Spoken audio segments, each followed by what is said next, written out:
I was 23 when I bought my first house, and 34 when my family decided it belonged to them. My name is Thea, and I need to tell you about the night I smiled at my parents while planning their destruction.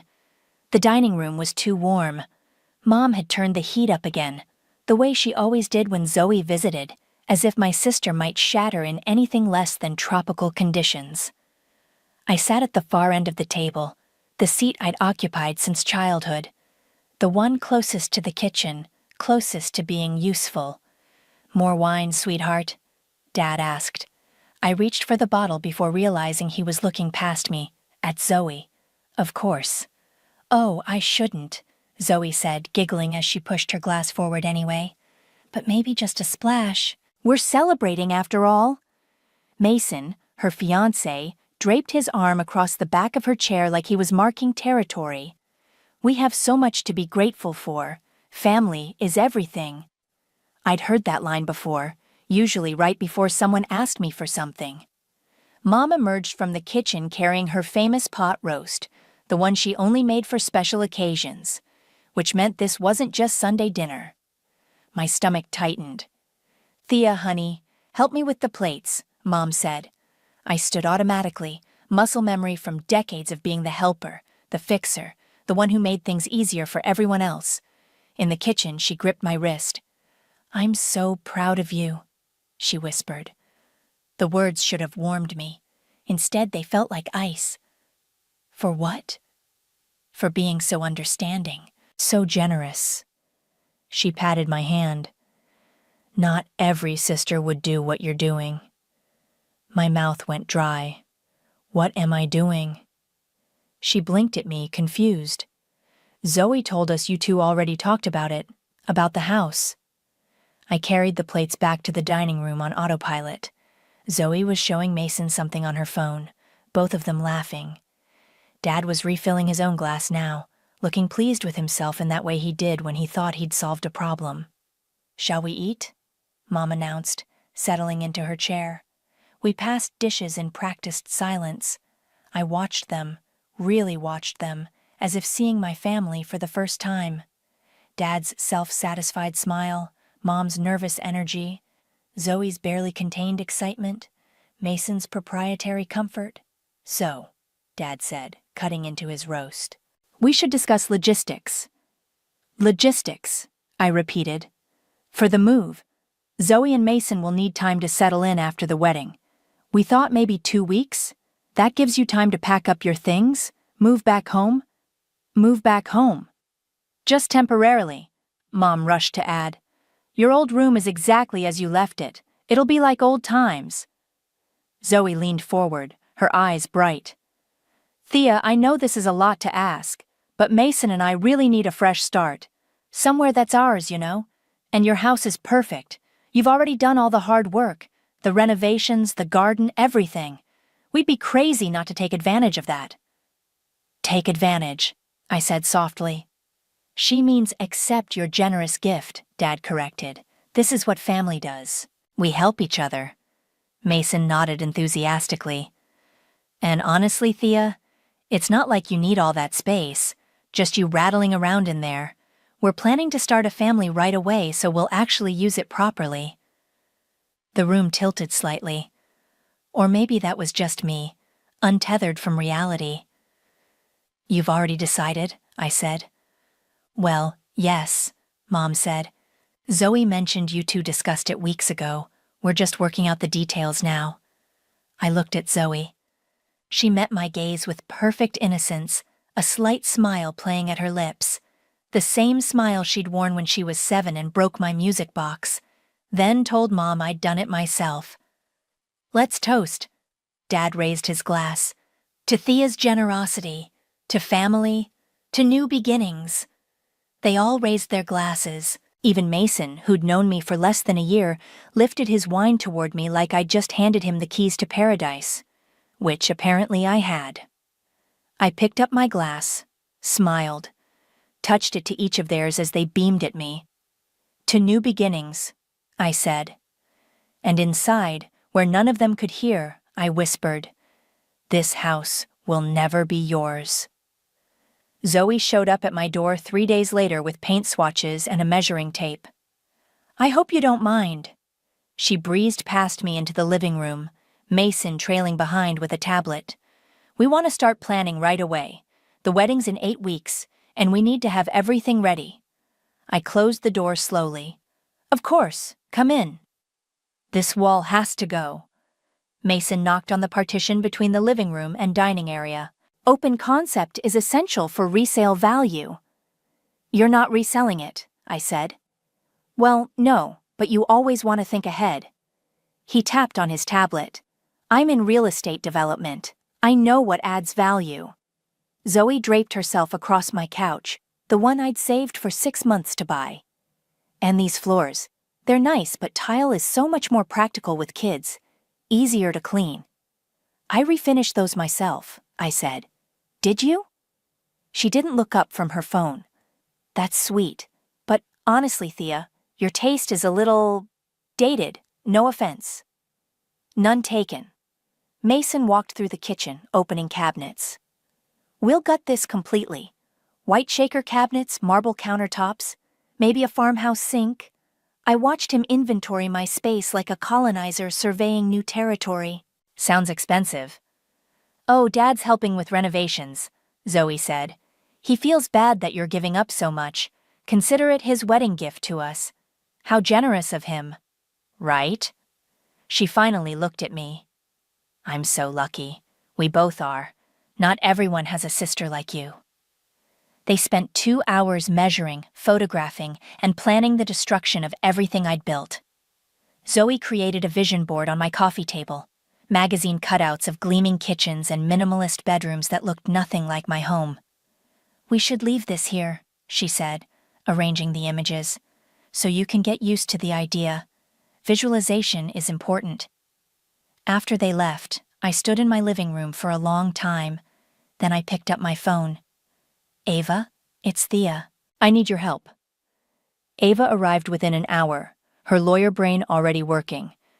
We sat at my kitchen table, the one Mason wanted to replace. "You're sure about this?" she asked. "Completely. Because once we list it, once we start this process, there's no going back. Your family will find out eventually." "I'm counting on it." She studied me. We'd been friends since college, and she knew my family's dynamics. She'd watched me cancel plans for Zoe's emergencies, loan money I never got back, skip my own birthday to help with Mom's charity events. "Okay." She pulled out her laptop. "Private sale, quick close. I know a couple who've been looking in this neighborhood.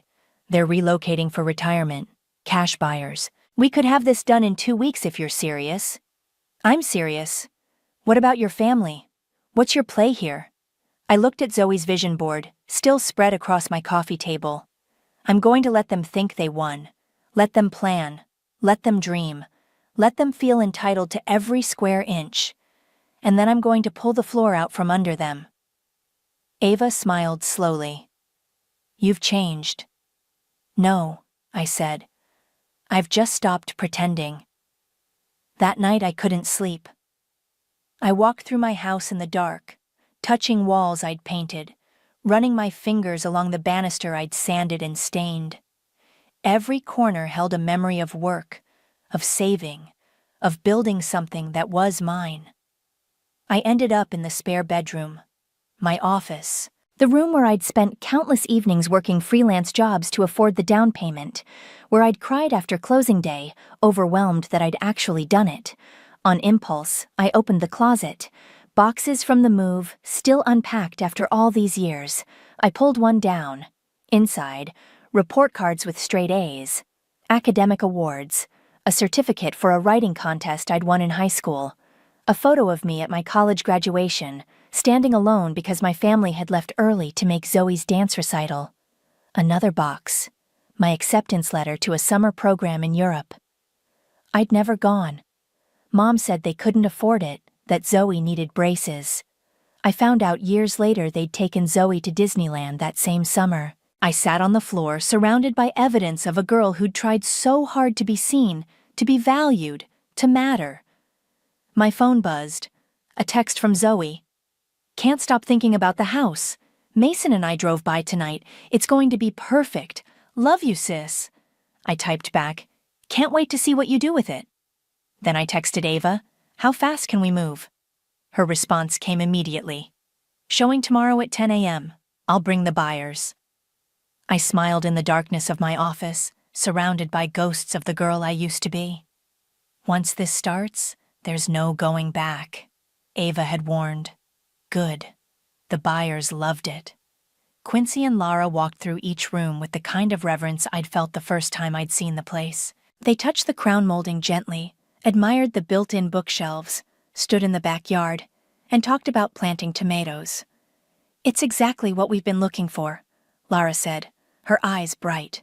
Somewhere peaceful to retire, somewhere that feels like home already. When can we close? Quincy asked Ava. 2 weeks if the inspection goes smoothly. They shook my hand at the door, already discussing which furniture they'd bring.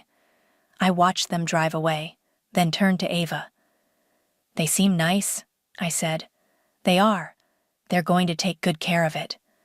She paused. Your sister texted me, asked if I knew any contractors for demolition work. What did you say? That I'd look into it. Ava shook her head. She's really committed to this fantasy. Let her be, Zoe called that afternoon. Thea, emergency. I need to bring some things over. What things? Just a few decorative pieces, to start making it feel like ours, you know. Mason's mom gave us this gorgeous mirror, and I want to see how it looks above the fireplace. Every instinct screamed to say no. Instead, sure, when? Now. We're already in the car. They arrived with a U-Haul trailer. Not a few decorative pieces, an entire load of furniture. I know, Zoe laughed at my expression. We got a little carried away at an estate sale. But look at this credenza. It'll be perfect in the hallway. Mason and 2 of his friends hauled pieces inside.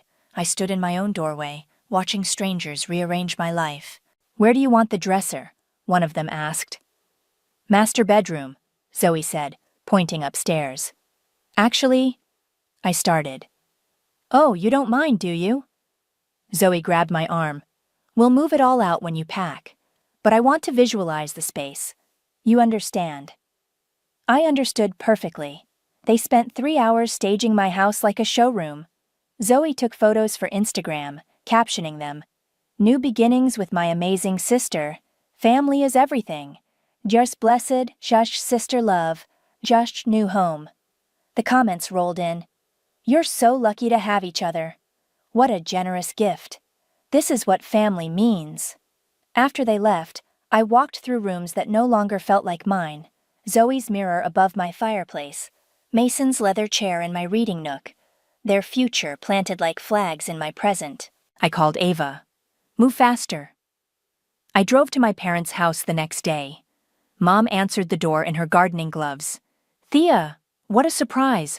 Come in, come in. Is my old room still available? Of course, we haven't touched it. Why? Just want to see it. Start planning the move back. Her face lit up. Oh, honey, it'll be so nice having you home again. I climbed the stairs to my childhood bedroom.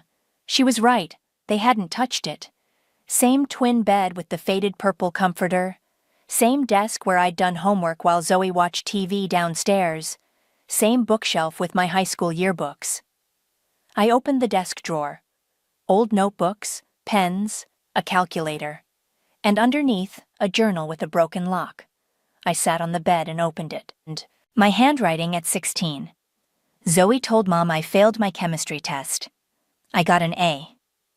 But Mom believed her and grounded me anyway. I showed her the test. She said I must have done something to make Zoe lie. What did I do? Another entry at 17. Got accepted to the summer writing program in London, full scholarship.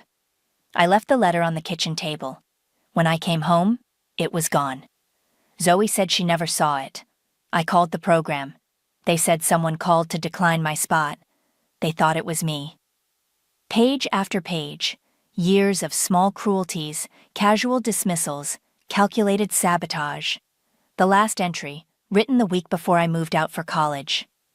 I don't think they'll ever see me. I could set myself on fire and they'd ask why I'm making Zoe uncomfortable with the smoke. I closed the journal, slipped it into my bag. Downstairs, Mom was making tea. "How's the room?" she asked. "Perfect. Exactly as I remembered." "I'm glad you're being so mature about this, Thea. Zoe was worried you might be upset." "Was she?" "She knows how much that house means to you, but she also knows you love her more than any building." Mom handed me a cup. "That's what makes you special. You always put family first." I sipped the tea. "Always." My phone buzzed. "Ava. Inspection passed. They want to close in 8 days. Confirm?" I typed back, "Confirmed." Then to Zoe, "Want to come over for dinner next week? A celebration? Bring everyone." Her response was immediate. "OMG, yes." "What day?" I checked Ava's message again. Closing day was Tuesday. "How about Tuesday evening?" I wrote. "I'll cook something special." "Perfect. Can't wait. You're the best." I looked at Mom, still smiling at me with that proud, patronizing expression. "You're right," I said. "Family is everything." I spent 3 days planning the perfect dinner party. The menu: herb-crusted lamb, roasted vegetables, homemade focaccia, and a chocolate torte that took 6 hours to make. I bought wine, the expensive kind Dad pretended to know about.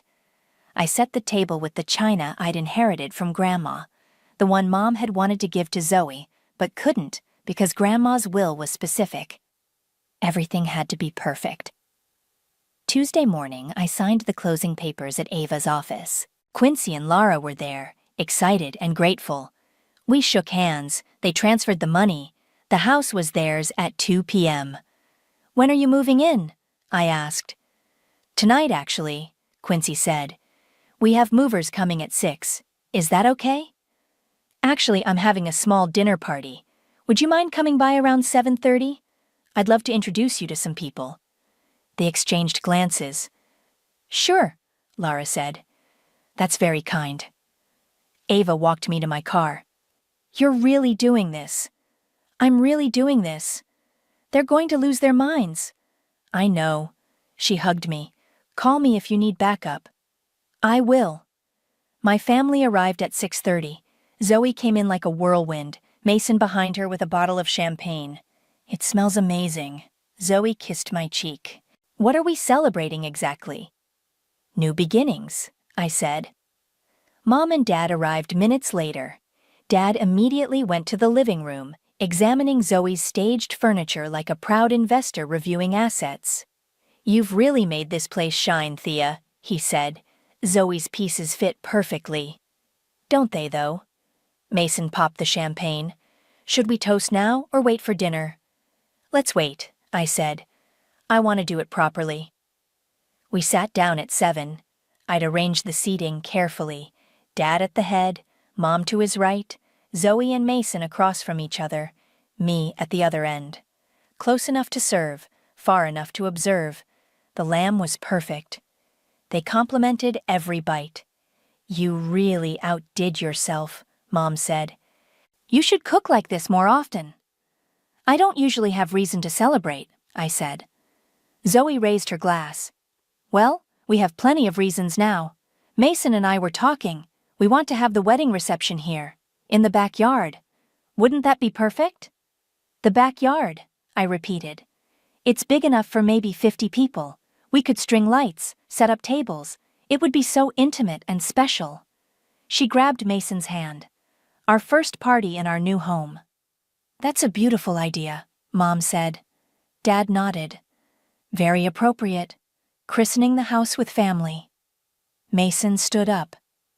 "Actually, I'd like to say something." He cleared his throat.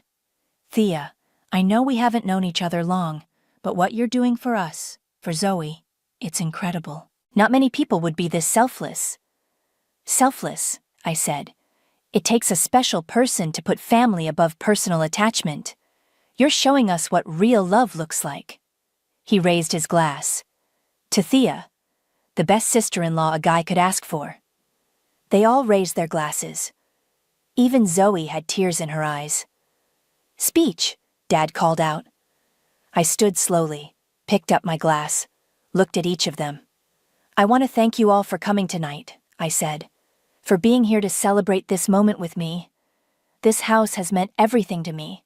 Every wall, every floor, every corner. I built this with my own hands and my own money." "And now you're sharing it," Mom said, dabbing her eyes. "That's what makes it even more beautiful." "I'm sharing it," I agreed, "with people who will truly appreciate it." Zoe laughed. "We will! Mason's already planning the renovations. We're thinking of starting next month." My phone buzzed. A text from Ava's assistant, Sydney. "Escrow cleared. Funds transferred. Congratulations." I smiled. "Perfect timing." "What is?" Dad asked. The doorbell rang. Everyone looked at me. I set down my glass. "That must be the rest of our guests," I said. "More people?" Zoe frowned. "You didn't mention—" "It's a surprise." I walked to the door. Behind me, I heard Mason say, "Maybe she invited some of her friends. That's nice." I opened the door. 2 police officers stood on the porch. Behind them, Quincy and Lara, looking confused. "Ms. Thea," one officer said, "we got a call about a possible trespassing situation?" "Yes," I said. "Thank you for coming." I stepped aside. Let them see into the dining room, where my family sat at the table, wine glasses raised, celebrating their conquest. Quincy stepped forward, looking past me. "I'm sorry, but why are there people in our house?" Behind me, the dining room went silent. "Your house?" Dad's voice sharp and confused. I turned back to my family. They were all staring. "Everyone," I said calmly. "I'd like you to meet Quincy and Lara, the new owners of this house." Zoe stood up so fast her chair fell backward. "What?" "I sold it," I said. "This afternoon the closing was at 2. Mason's face went white. "You're joking." "I'm not." Dad pushed back from the table. "There must be a mistake." "Thea, tell them there's a mistake."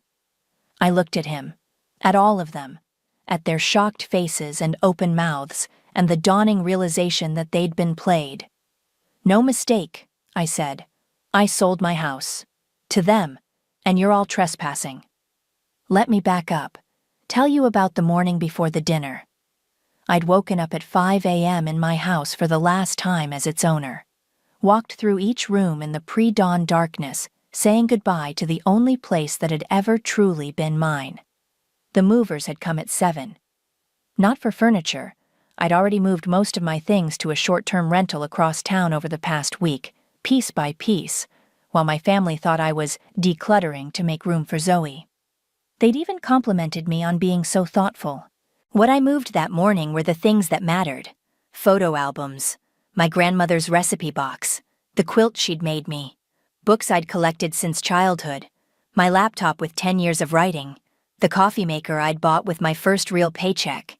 Everything that made a house a home, I took with me. Everything I left behind was just stuff.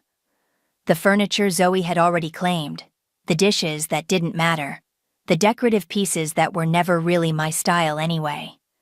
At noon, I'd driven to the rental, a small apartment overlooking the harbor.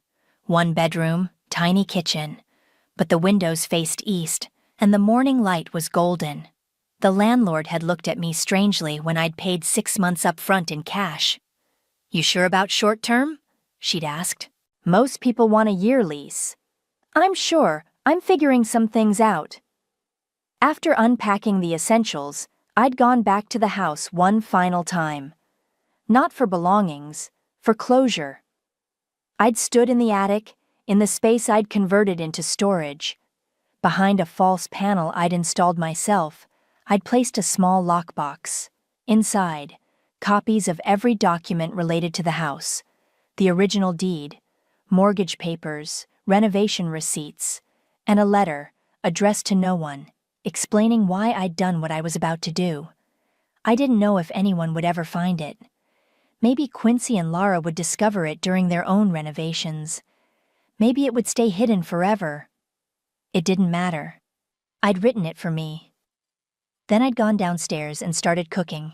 Now, standing in the doorway with police officers behind me and my family frozen in shock, I watched reality crash into their fantasy. "This is insane," Mason said, finding his voice first. "You can't just sell a house without telling people." "I can, actually," I said. "It was my house." "But we had an agreement." Zoe's voice cracked. "No, you had an assumption." Dad moved toward me, his face red. "Thea, I don't know what kind of game you think you're playing." "It's not a game." I pulled out my phone, opened my email, and held it up. "Here's the signed deed. Here's the transfer of ownership. Here's the confirmation that Quincy and Lara took possession at 2 p.m. today. Would you like to see the bank transfer too?" One of the officers stepped forward. "Folks, I'm going to need you to gather your things and leave the property." "Leave?" Mom's voice was shrill. "This is my daughter's house." "Ma'am, according to these documents, this is Mr. and Mrs. Baker's house. Your guests who've overstayed your welcome." Quincy looked at me, then at the dining room table, still laden with food. "I'm sorry, I'm very confused. You invited us to dinner, but—" "I invited them to dinner," I said. "As a farewell. I didn't mention I'd sold the house because I wanted them to understand something first." "Understand what?" Zoe was crying now, mascara running down her face. "That you're a selfish bitch? That nothing was ever theirs to take." Lara touched my arm gently. Should we come back later?" "No," I said. "You should stay. This is your house. They're the ones who need to leave."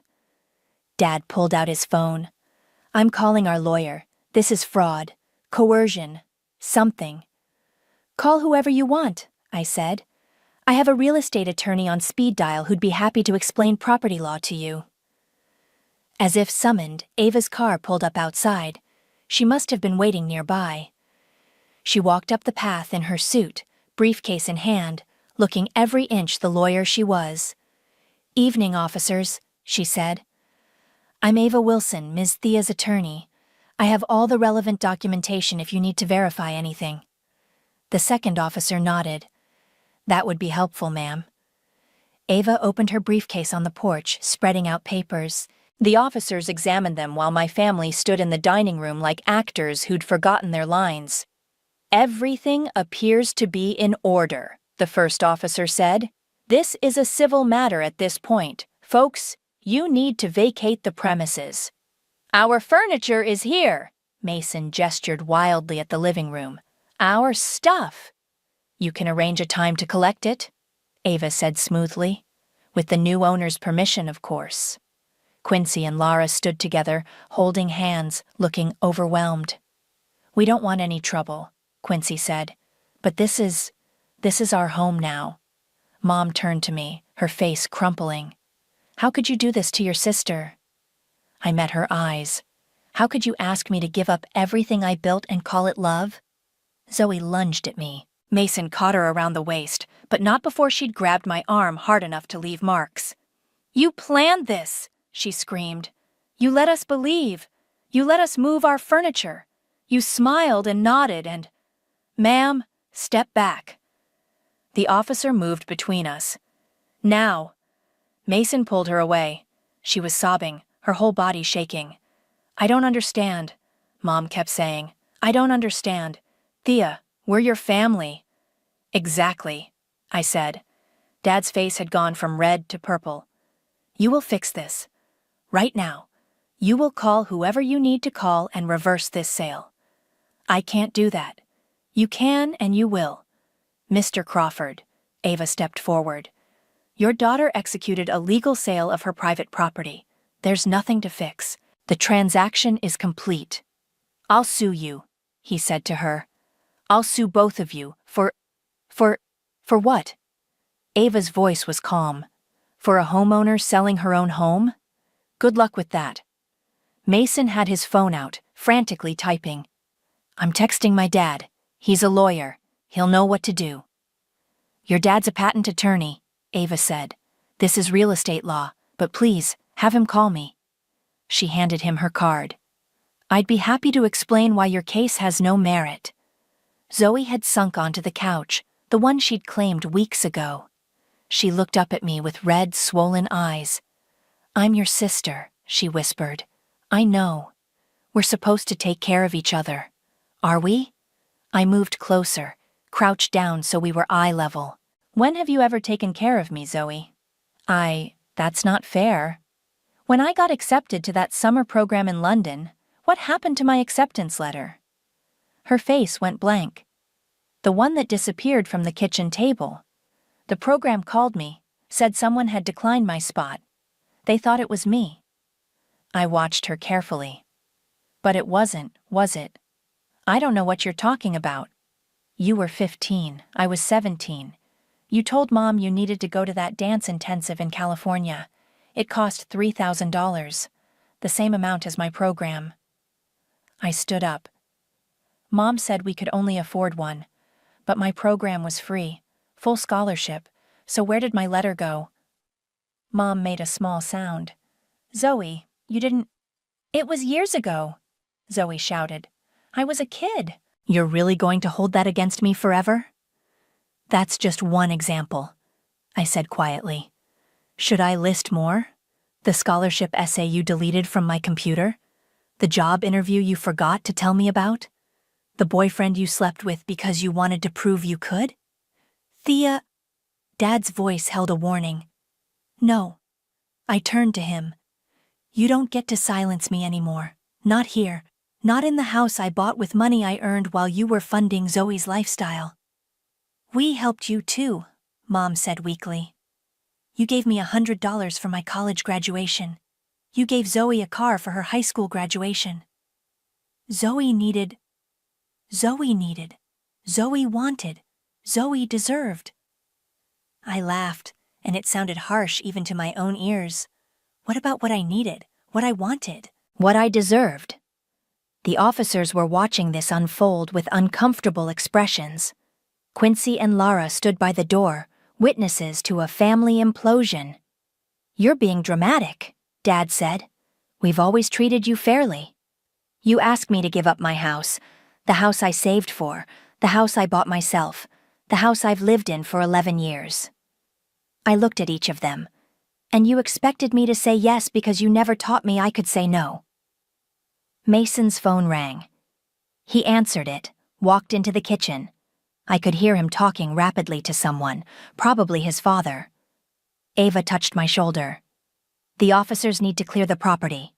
"Wait." Zoe stood up. "Wait, please. Thea, I'm sorry, okay? I'm sorry about the letter, about everything. I was young and stupid and jealous. But we can fix this. We're family. We can work this out." "How?" We'll find another house. A different house.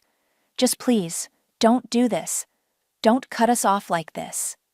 "I'm not cutting you off," I said. "I'm just not giving you my house." "It's the same thing to her," Mom said bitterly. "If we're not useful, we're nothing." The words hung in the air. "That's what you think?" I asked. "That I only valued you for what you could give me? Isn't that what you're saying to us?" Mom's eyes were hard now. "That we're not worth anything unless we let you keep your precious house?" I stared at her. At the complete inversion of reality happening in real time. "Ma'am, sir," the officer said to Quincy and Lara, "do you want to press charges for trespassing?"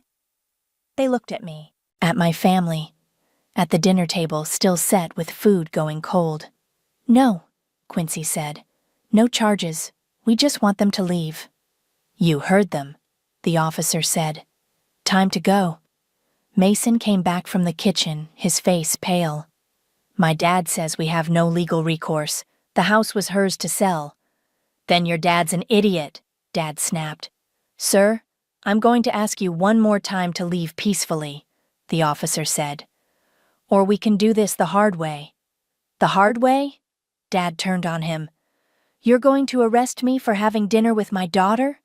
I'm going to arrest you for trespassing if you don't leave in the next 60 seconds. Zoe grabbed her purse from the couch.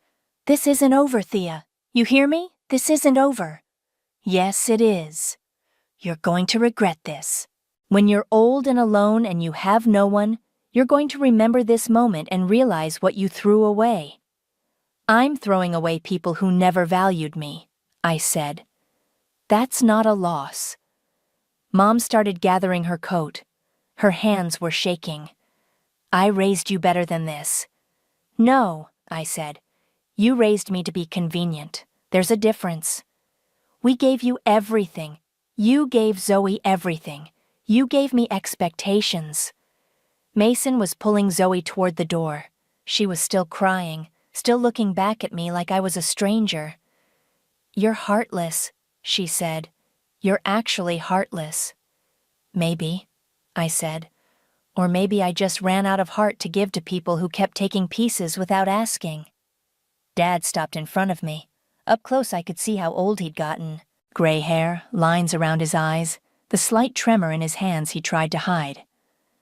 You'll come crawling back, he said quietly. When you need something, when life gets hard, you'll come back and expect us to forgive you. I won't. You will. Because that's what family does. We forgive. Funny, I said. I don't remember you forgiving me when I accidentally broke Zoe's doll when I was 8. You made me give her my birthday money to replace it. That was teaching you responsibility. I was 8. It was an accident. But you never asked if it was. You just believed Zoe when she said I did it on purpose. I stepped back. I'm done being the villain in her story, in all of your stories. He looked at me for a long moment. Then he walked out without another word. Mom paused at the door. When you have children of your own, you'll understand. You'll understand that we did our best. Your best wasn't good enough, I said, and I'm okay with that now. She flinched like I'd slapped her. Then she followed Dad to the car. Mason and Zoe were the last to leave. At the door, Zoe turned back one more time. I'm pregnant, she blurted out. Everyone froze. What? Mason stared at her. I'm pregnant. 6 weeks. She looked at me. You're going to be an aunt. Doesn't that mean anything to you? I felt the words land, felt the weight of them, the expectation, the manipulation, the last card played. Congratulations, I said. That's it? Congratulations? What do you want me to say?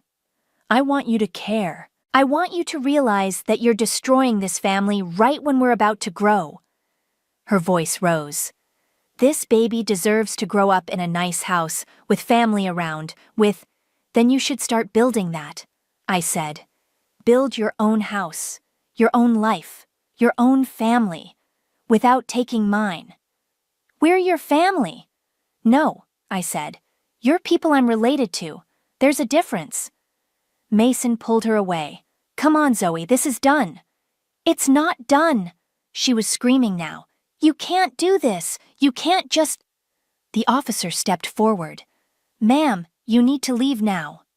Mason practically carried her to the car. Her screams echoed in the quiet street as they drove away. Mom and Dad's car followed. Then silence. I stood in the doorway of the house that was no longer mine, watching their taillights disappear. Ava came up beside me. You okay? I don't know yet. Quincy and Lara approached cautiously. They looked shell-shocked. I'm so sorry, I said. I should have warned you. I needed them to see, to understand. Understand what? Lara asked gently. That actions have consequences, that you can't just take and expect nothing to break. Quincy nodded slowly. That was intense. It was necessary. The furniture they left, Lara said. What should we do with it? It's yours now. Do whatever you want. Donate it, sell it, burn it. I smiled tiredly. I don't care anymore. Ava handed Quincy a business card. Call me tomorrow. We'll arrange a time for them to collect their belongings, with proper notice and supervision. Thank you, Quincy said. I looked at the house one last time, the warm light from inside, the garden I'd planted, the door I'd painted blue because it made me happy. Take care of it, I said. We will, Lara promised. I walked to my car. Ava followed. Where to? she asked. Home, I said. My new one. The call started that night. Dad first.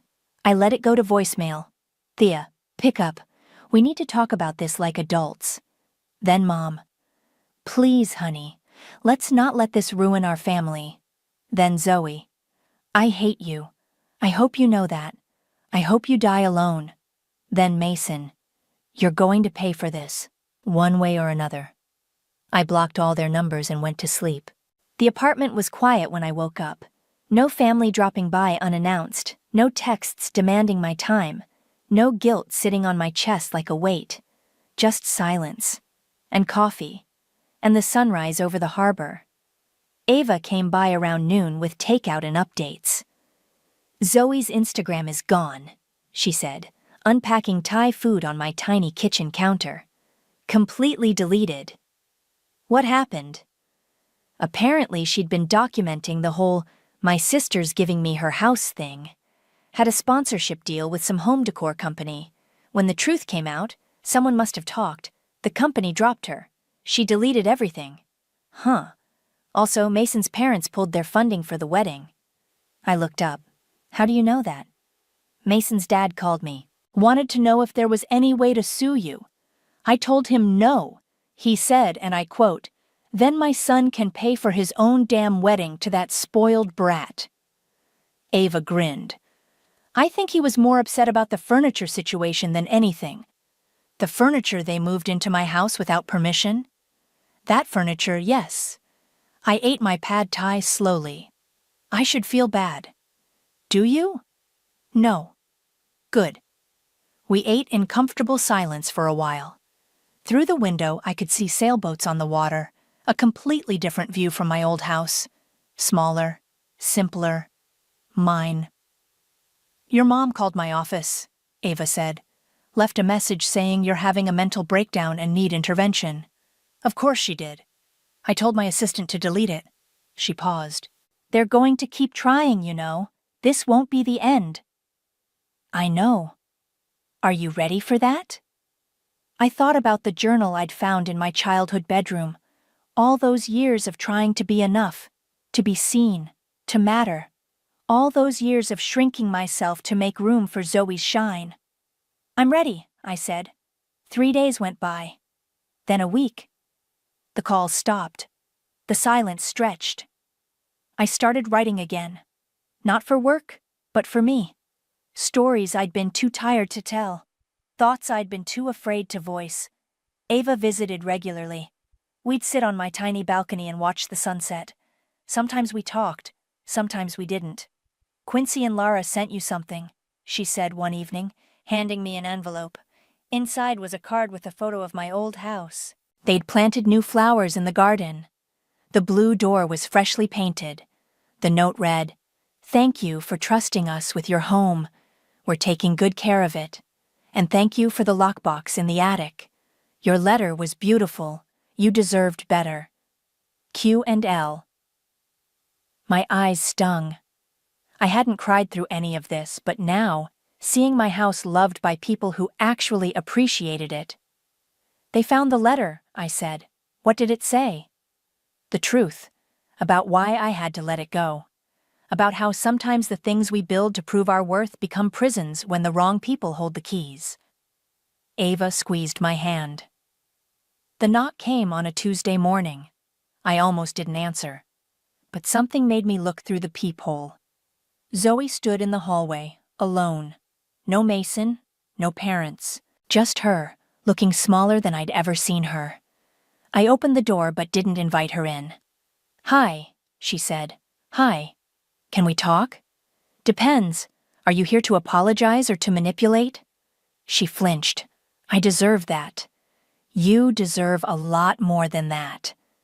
We stood there, the door between us like a border. "I'm not pregnant," she said finally. "I lied. I thought it would make you change your mind." "I know." "You knew?" "You've always been a terrible liar, Zoe.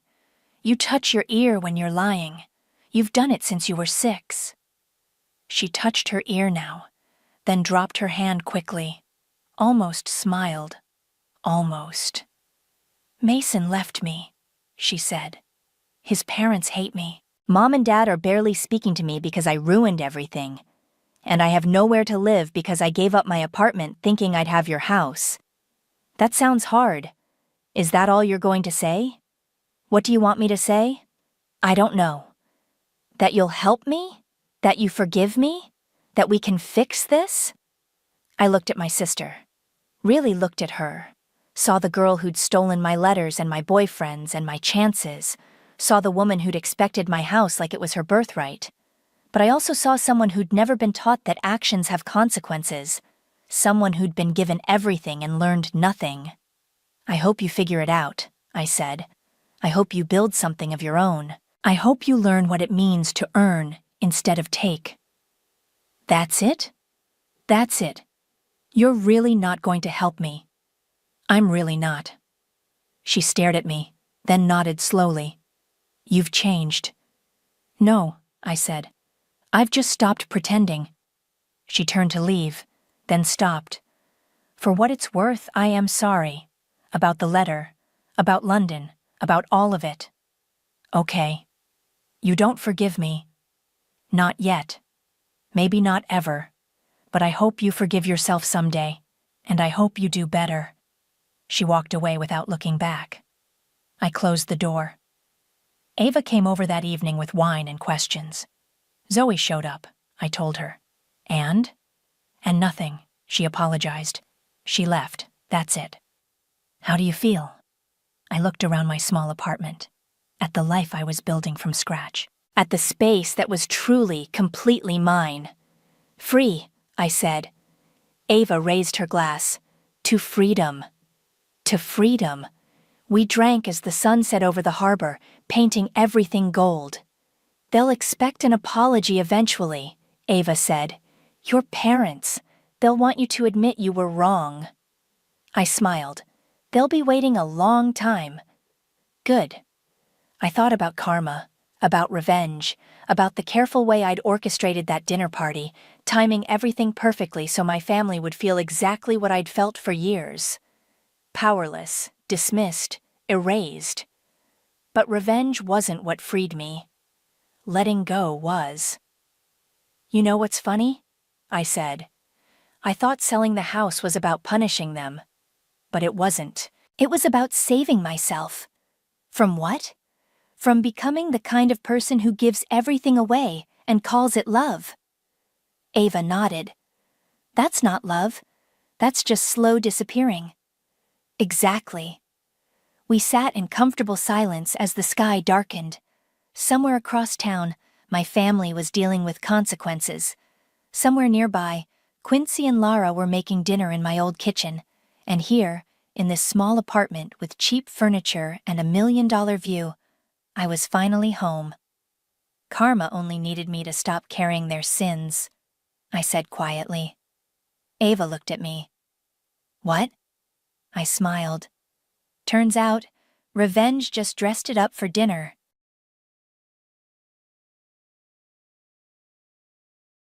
The rich, dark walls of my father's study felt like they were closing in around me. Everything in the room smelled of power. Old books, expensive wood, polished leather. He signed the papers with a quick, sharp motion. The scratch of his expensive pen sounded louder than it should have, like it was dragging across my heart instead of paper. There, he said, sliding the stack across the desk toward me. It's done. The full $5 million from the trust fund will go to Teresa. Just like that, I was erased. My name is Anna Smith. I'm 30 years old, and today my family decided I was no longer one of them. My sister, Teresa, stood by the window, half turned away, trying to hide the smirk playing on her lips. She didn't speak, but the victory in her eyes said enough. My mother sighed from the big leather chair behind me like she'd practiced this scene in her head. If only you had followed a more traditional path, Anna. If you had just gone to law school like Teresa. If you had just applied yourself. I did apply myself, I said softly. My voice didn't rise. It didn't need to. I already knew what was coming. I watched my father's face tighten in frustration.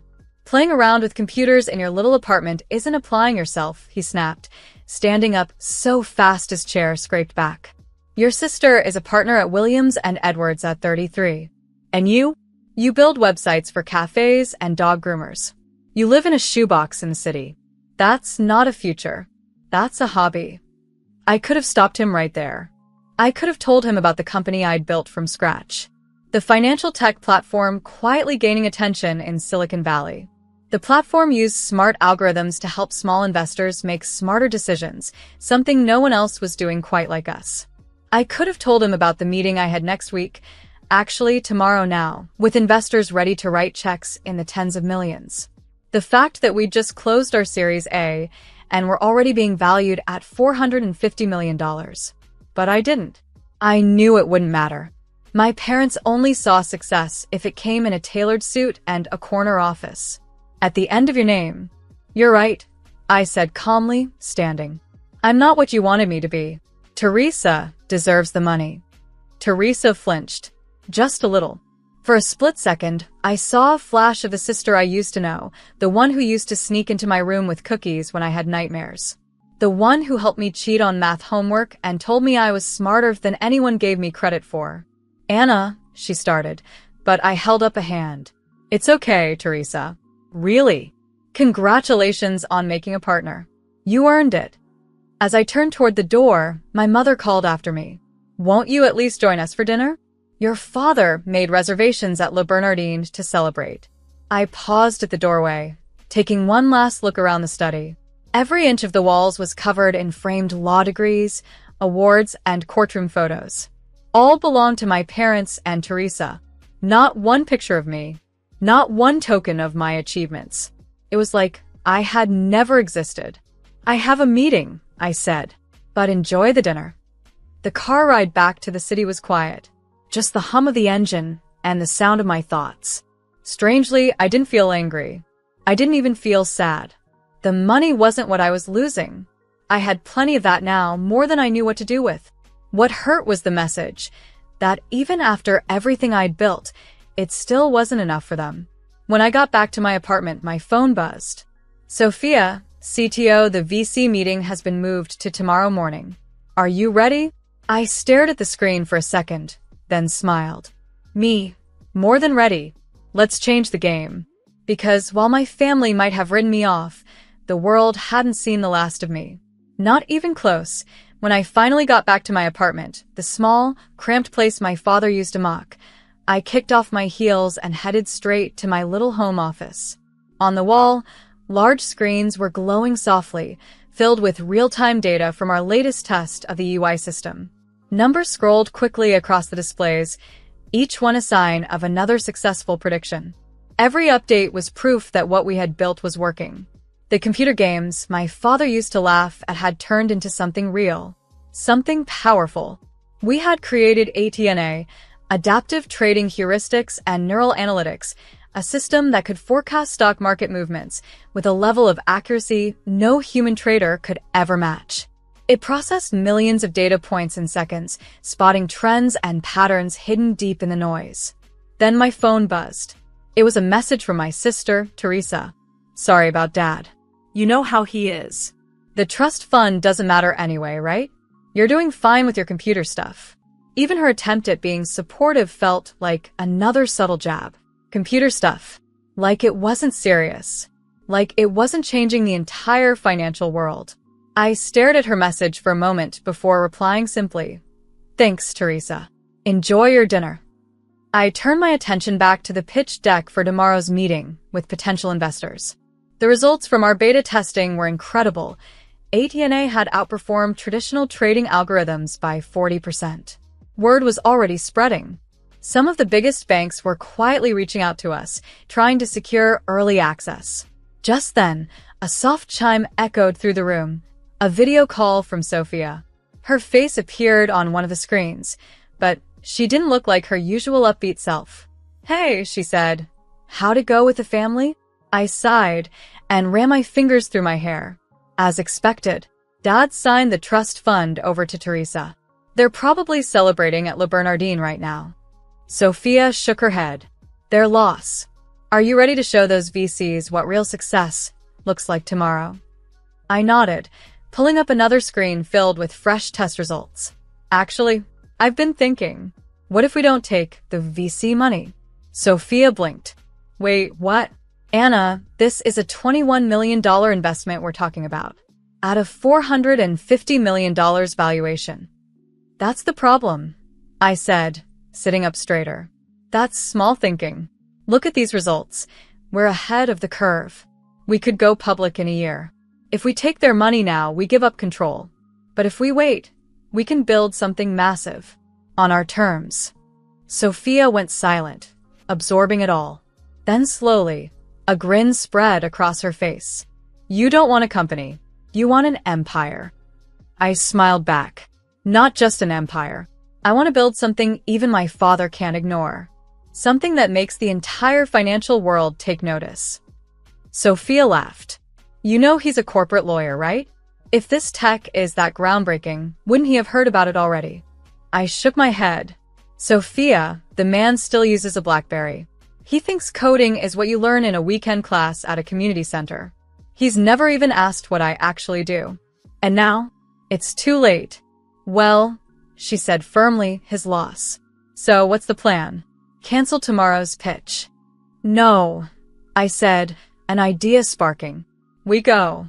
But instead of asking for money, we propose partnerships. We don't need their capital. We need access to their networks. If they open the right doors, we'll grow even faster. On our terms. 5 months later, everything had changed. I stood in the center of our brand new office in downtown Manhattan. The space was sleek and modern, full of light from floor-to-ceiling windows that looked out over the financial district. It was poetic. The very institutions that once dismissed ideas like mine were now eagerly waiting for our tech to launch. Our engineers were heads down, working through the final testing phase of aita. The energy in the room buzzed with focus and anticipation. Anna, Sophia called from across the room. You need to see this. I walked over, coffee in hand, and looked at her screen. The newest simulation results were in, and they were beyond anything we had imagined. Even in our wildest dreams, we never expected this. Athena wasn't just predicting market movements anymore. It was recognizing the events that caused those movements before they happened. I leaned in closer to the glowing data on Sophia's screen, my heartbeat quickening. Is this real?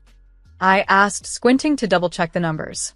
Sophia nodded, her eyes practically glowing with excitement. Triple verified. Athena picked up patterns from social media posts, breaking news, and subtle shifts in trading behavior. It predicted the Morgan Stanley merger announcement 3 days before it went public. If this had been live trading, I whispered. We'd have made billions, Sophia finished, voice filled with awe. I rubbed my temples, trying to absorb the gravity of it. Did we run this past compliance? That's the best part, she said, pulling up another screen with a swipe. We did. Everything is clean. Athena doesn't use any insider info. All it does is connect publicly available dots, just way better than any human ever could. Right then, my phone buzzed. It was Teresa. Hey sis. Long time. Parents are worried. Dad says your old number doesn't work. Is everything okay? I couldn't help but smile at the irony. Of course, that number didn't work. We had moved out of that tiny apartment months ago.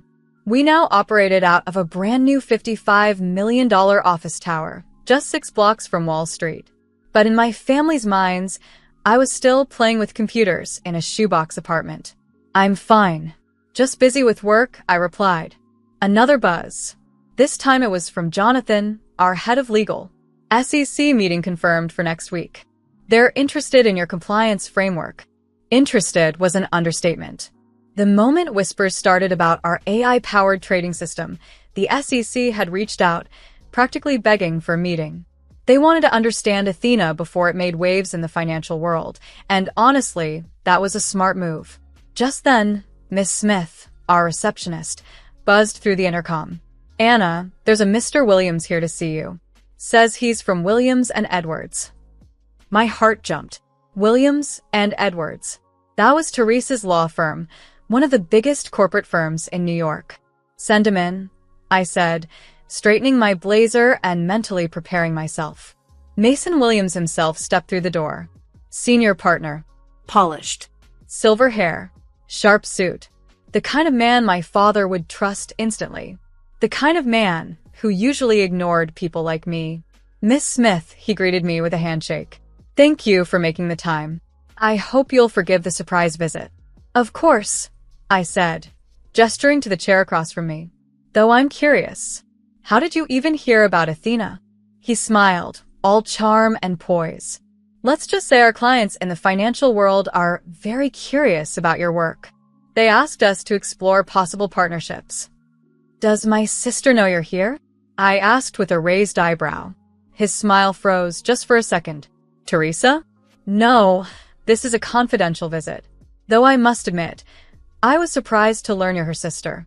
She's never mentioned you." I gave him a half smile. "Let me guess, she never told you she has a sister who plays with computers?" He had the grace to look a little embarrassed. "She doesn't talk about me much at all," I added, my voice calm. Before the awkward silence could stretch, Sophia popped her head into the room, tablet in hand. "Anna, sorry to interrupt, but Goldman Sachs is here for their demo." Williams's expression changed instantly. At the mention of Goldman Sachs, I could almost see him reevaluating everything: my work, my value, even my outfit. I stood. "Mr. Williams, I appreciate the visit, but I have another meeting to attend. If your firm is interested in future conversations, feel free to go through our legal team." He stood quickly, smoothing down his blazer. "Of course. But Miss Smith, whatever Goldman is offering, we can match it. Williams and Edwards represent half the financial giants in this city. We know people. We open doors." I gave a small nod. "We'll be in touch." As he walked out, I couldn't help but feel a quiet satisfaction. The same firm that once ignored my existence was now knocking on my door. And not just knocking, they were trying to compete. We weren't just on the radar anymore. We were on the radar, and this was only the beginning. As I walked through the door, a strange sense of satisfaction washed over me. It wasn't about money. Mr. Williams had gotten that part wrong. This was about rewriting the rules of the game. I looked him straight in the eye and said, "It's not about the money, Mr. Williams. It's about changing everything." He didn't reply, but I could tell he understood. After he left, Sophia shot me a look that was partly annoyed, partly amused. "You enjoyed that, didn't you?" she asked, raising an eyebrow. "Maybe just a little," I admitted with a grin. She leaned against the wall, arms crossed. "How long do you think it'll take him to tell Teresa about all this? Considering her firm manages billions in investments?" I shrugged. 10 minutes, tops. Right on cue, my phone buzzed. It was a message from my sister, Anna. "Anna, why didn't you tell me? Mason Williams just walked out of your office, looking like he'd seen a ghost. What exactly are you working on?" I didn't answer. There would be time for explanations and family drama later. For now, we had more important things to do. We were about to give a live demo to one of the biggest names in finance. The Goldman Sachs team was already in our conference room, 5 high-ranking executives in polished suits, trying hard to hide their excitement. Just getting them here had been a huge win. If we could get Goldman on board, it would open every door in the financial world. I stepped to the front of the room and addressed them confidently. "Ladies and gentlemen," I began, "what you're about to see will change how markets work forever. But first, I'll need you to sign these NDAs." The morning of our IPO, I stood in front of the mirror, adjusting the collar of my tailored Chanel suit. Not that my parents would notice. It could have been from any brand, and they wouldn't know the difference. On my desk sat the Wall Street Journal, the front page plastered with our company's headline. "ATNA to launch. Biggest tech IPO of the year. Estimated valuation. $900 million." My phone had been buzzing nonstop for days. First Teresa, then my mom, and finally even my father. All their calls and messages went unanswered. They'd all be at the IPO ceremony anyway. Invitations had been sent out weeks ago. "You ready?" Sophia appeared in the doorway. She had traded her usual hoodie and jeans for a sharp, professional suit. "Born ready," I replied, picking up my presentation folder. "How's 8ENA running this morning?" I asked as we walked out together. "Like a dream," she said. Real-time predictions with 98% accuracy. The trading floor is on fire. Everyone knows this is going to shake the entire market. By the time we arrived at the New York Stock Exchange, a crowd had already formed. Reporters stood in lines, cameras flashing, their voices echoing through the morning air. I caught snippets of their commentary. Youngest female CEO to ever take a company public. A new era in trading technology. ATNA's AI already has contracts with major banks. Inside the exchange, the air was electric. Our entire team was gathered near the podium. Representatives from top banks and financial giants filled the room. In the front row, I spotted my family. My father's face was full of complicated emotions, pride, regret, confusion, and something else, maybe awe. My mother kept dabbing her eyes, overwhelmed. And Teresa just stared at me as if seeing her little sister for the very first time. "Anna," my father said softly, stepping forward as I walked past. "We had no idea." I looked him in the eye. "No, you didn't. Because you never asked." Before he could say anything else, the president of the exchange called me to the stage. The ceremony was about to begin. I stood at the podium, the trading floor going silent as I began. 4 years ago, I was coding in a tiny apartment. People laughed. They said I was wasting my time playing with computers. They couldn't see the bigger picture. But I wasn't playing. I was building the future. I paused, scanning the room, letting the weight of the moment settle. Today, ATNA processes more market data in a single second than Wall Street could analyze in an entire month.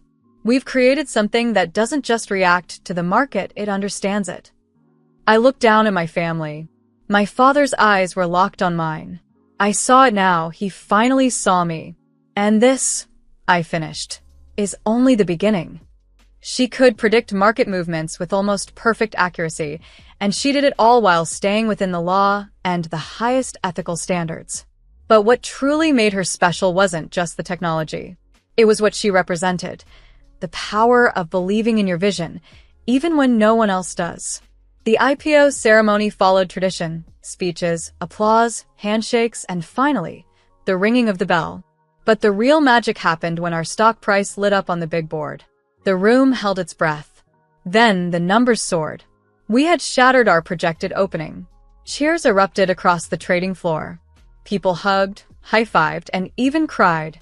At that moment, I wasn't just a CEO of a powerful tech company. I was a founder who had turned a dream into a global force. By launch, my stake in the company was worth over $450 million, more than 100 times the value of the trust fund my father had taken away from me years ago. That didn't matter anymore. I had built something far greater. After the ceremony, my family approached me slowly, almost nervously. Teresa, my older sister, was the first to speak. The calm, polished lawyer was gone. What stood in front of me was just a sister trying to make things right. "Anna, I'm so sorry," she said, her voice shaking. "All this time you tried to explain, but we didn't listen." I gave her a small smile. "Save it," I said gently. "You all saw what you wanted to see." My father cleared his throat. "Princess, about the trust fund." "Keep it," I interrupted. "Teresa earned it. Just like I earned this." I looked around the room. At Sophia, our brilliant team, and everyone who had believed in the vision when it was just an idea written in code, inside a cramped apartment. "Sometimes," I said quietly, "the best thing someone can do for you is not believing in you. Because proving them wrong makes the wins so much sweeter." "But we're family," my mother said softly. "We should have supported you." I nodded, turning back to Sophia and our team. "You're right," I said. "We are family, which is why you're all invited to dinner tonight. I've reserved the private room at Le Brun Arden. I heard it's the perfect place to celebrate success." My father's face twitched with recognition. He remembered that dinner 5 months ago when he dismissed my vision like it was a fantasy. This time, he managed a small, respectful smile.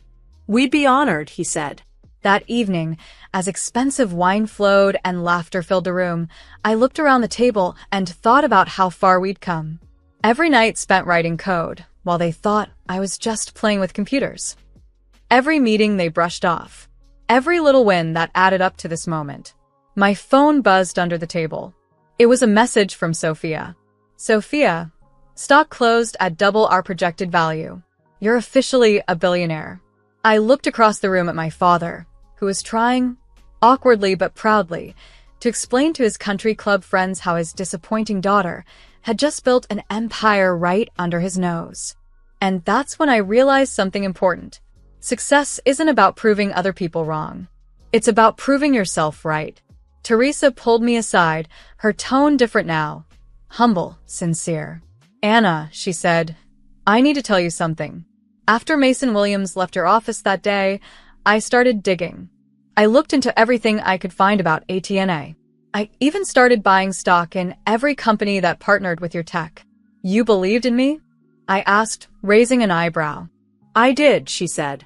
Even if I didn't say it, I made enough to pay back the trust fund 10 times over. Good, I smiled. Because I'm going to need a lawyer I can trust for our next expansion phase. Someone who understands both tech and family. Her eyes widened. Wait, are you offering me a job?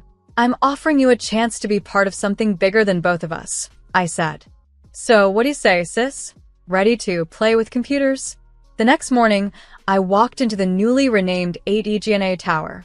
Our logo gleamed at the top of the skyscraper. I passed a young intern sitting in the lobby, typing code during her break. She looked so focused, so full of purpose. She reminded me of myself at the start, back when everyone thought I was just wasting time. Keep at it, I said, stopping beside her. Some of the biggest success stories begin in the smallest apartments. She looked up, and recognition sparked in her eyes. Miss Smith, I read all about you, how you built ATA from scratch. My parents think I'm crazy for choosing programming over law school. I smiled and nodded. That's what mine thought too. Then I walked away, knowing her story was just beginning, just like mine once did. You have a vision. I'll help bring it to life. Hold on to that dream. Remember, the people who doubt you today will be the ones reading your story tomorrow. As I rode the elevator up to my office, I couldn't stop thinking about legacy. Not the kind my father tried to hand me, but the kind you build on your own, bit by bit, line by line, choice by choice. Athena wasn't just changing how money moves. She was showing the world that success doesn't always wear a suit or follow the rules. Sometimes, the most powerful legacy isn't something passed down. It's something you build from the ground up.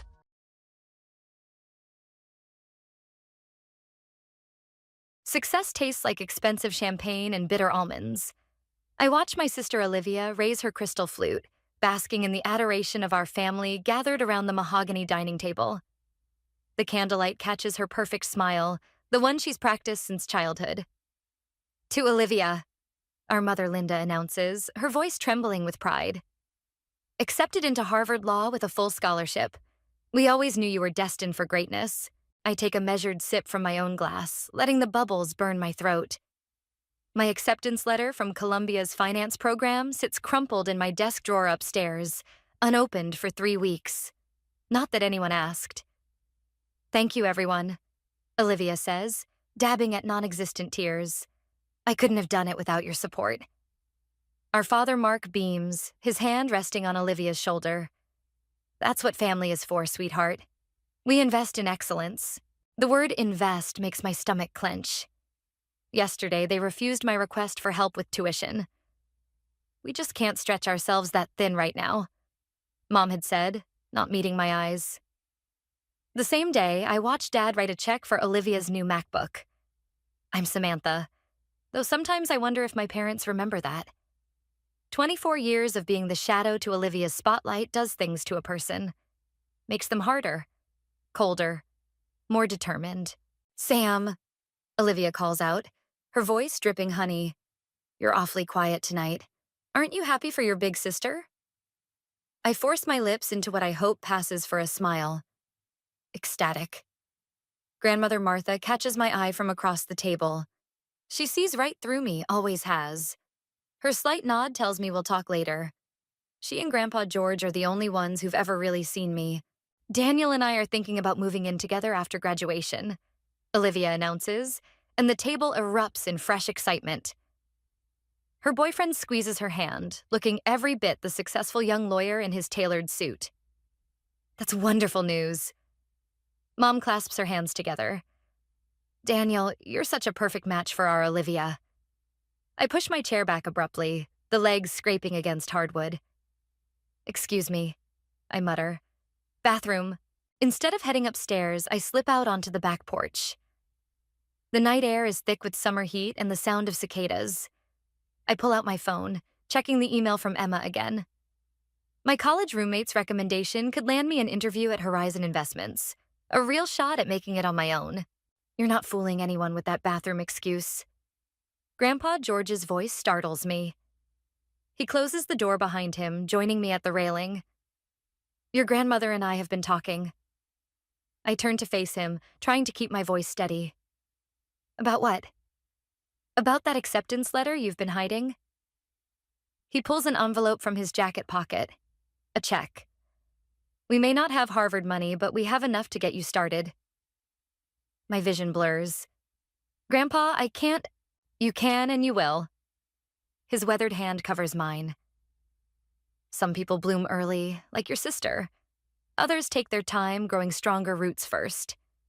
You're going to surprise them all, Samantha. And we want front row seats when you do. Inside, I hear glasses clinking and laughter. Olivia's voice carries through the windows, telling another story where she's the hero. I fold the check carefully, tucking it into my pocket. Thank you, I whisper. But I'm not just thanking him for the money. I'm thanking him for seeing me, for believing in me when no one else did. Just remember, he says quietly, success is the best revenge. But make sure you don't lose yourself getting there. I nod, but something shifts inside me as we stand there in the darkness. The hurt and resentment crystallize into something harder, something with edges sharp enough to cut. They want Olivia to be the golden child? Fine. I'll show them what the shadow is capable of. Let them celebrate tonight. Their perfect daughter, their perfect future. They have no idea what's coming. I touch the check in my pocket and smile. The Greyhound station smells like stale coffee and broken dreams. My suitcase handle digs into my palm as I stand between my grandparents, watching other passengers board. No sign of my parents or Olivia. They're probably still sleeping off last night's celebration. You've got everything? Grandmother Martha fusses with my coat collar. The emergency credit card we gave you? Yes, and the care package, and the extra cash. I manage a smile, though my chest feels like it's being squeezed in a vice. I'll be fine. Grandpa George clears his throat. Columbia won't know what hit them? His voice is gruff, but his eyes are suspiciously bright. Remember what we talked about. The memory of last night's conversation on the porch steadies me. Success is the best revenge. I've repeated those words like a mantra since dawn. Final boarding call for New York City. Crackles over the intercom. That's when I hear her. Samantha, wait! Olivia runs toward us, perfectly coiffed despite the early hour, Daniel trailing behind her. My stomach clenches. Of course she'd show up now, stealing the spotlight of even my departure. You weren't going to leave without saying goodbye? She pulls me into a hug that feels more like a performance than affection. I convinced Mom and Dad to let me drive over, but they had that important breakfast meeting. Right, I step back. The country club thing. They send their love. She hands me a small gift bag. A going-away present. Open it on the bus. The driver calls out impatiently. I hug my grandparents one last time, their embrace solid and real compared to Olivia's artificial warmth. I'll call when I get there. Show them what you're made of, Grandpa whispers. On the bus, I wait until we're rolling past the city limits before opening Olivia's gift. Inside is a cheap diary with butterflies on the cover, the kind you'd grab last minute from a drugstore. The card reads, Dear Sam, something to write home about. XOXO. Olivia. I stuff it under the seat. My phone buzzes. A text from Emma, my assigned roommate. Can't wait to meet you. I've got connections in the finance department. Let's talk when you get here. The landscape blurs past my window. Small-town familiarity giving way to highway anonymity. My hand finds the acceptance letter in my jacket pocket, thumbing its crisp edges. Unlike Olivia's Harvard announcement, mine came without fanfare. I'd checked the mailbox obsessively for weeks, intercepting it before anyone else could see. 4 hours into the journey, my phone lights up again. This time it's Sarah, Olivia's friend from high school. We've barely spoken 2 words to each other before. Hey, Sam. Thought you should know. Olivia's telling everyone she's helping put you through school, taking credit for your grandparents' generosity. Thought it was messed up. Good luck in NY. My fingers hover over the keyboard, but I close the message without responding. Add it to the list. Every slight, every dismissal, every moment of being overshadowed. They're all fuel now. The bus stops at a dingy station in Pennsylvania. While other passengers shuffle off for coffee, I pull out my laptop and start researching. Investment firms in New York, corporate leadership tracks, networking opportunities. Emma's message mentioned connections. I'll use every single one. My phone buzzes again. Mom this time. Hope you packed enough warm clothes? Your sister says New York gets cold. She would know. She did that summer internship there last year. Maybe she can give you some tips. I switch off the phone. The diary catches my eye under the seat. I retrieve it, running my fingers over its cheap binding. Then I open to the first page and begin to write. Not the flowery thoughts Olivia probably imagined, but numbers, goals, targets, a timeline for success that will make their champagne toasts look like child's play. The bus lurches forward, carrying me toward New York, toward Columbia, toward a future where I'm not just the other daughter, the shadow sister, the afterthought at family dinners. Let them think I'm running away. Let them believe I'm the weak one, seeking escape. They'll learn. I close the diary, tucking it into my bag. The highway stretches ahead, endless and dark, but I'm not afraid anymore. Fear is for people who have something to lose. All I have is everything to gain, and a score to settle. The corner office at Horizon Investments gleams with possibility. My Columbia diploma hangs beside my desk. A reminder of 4 years of relentless work.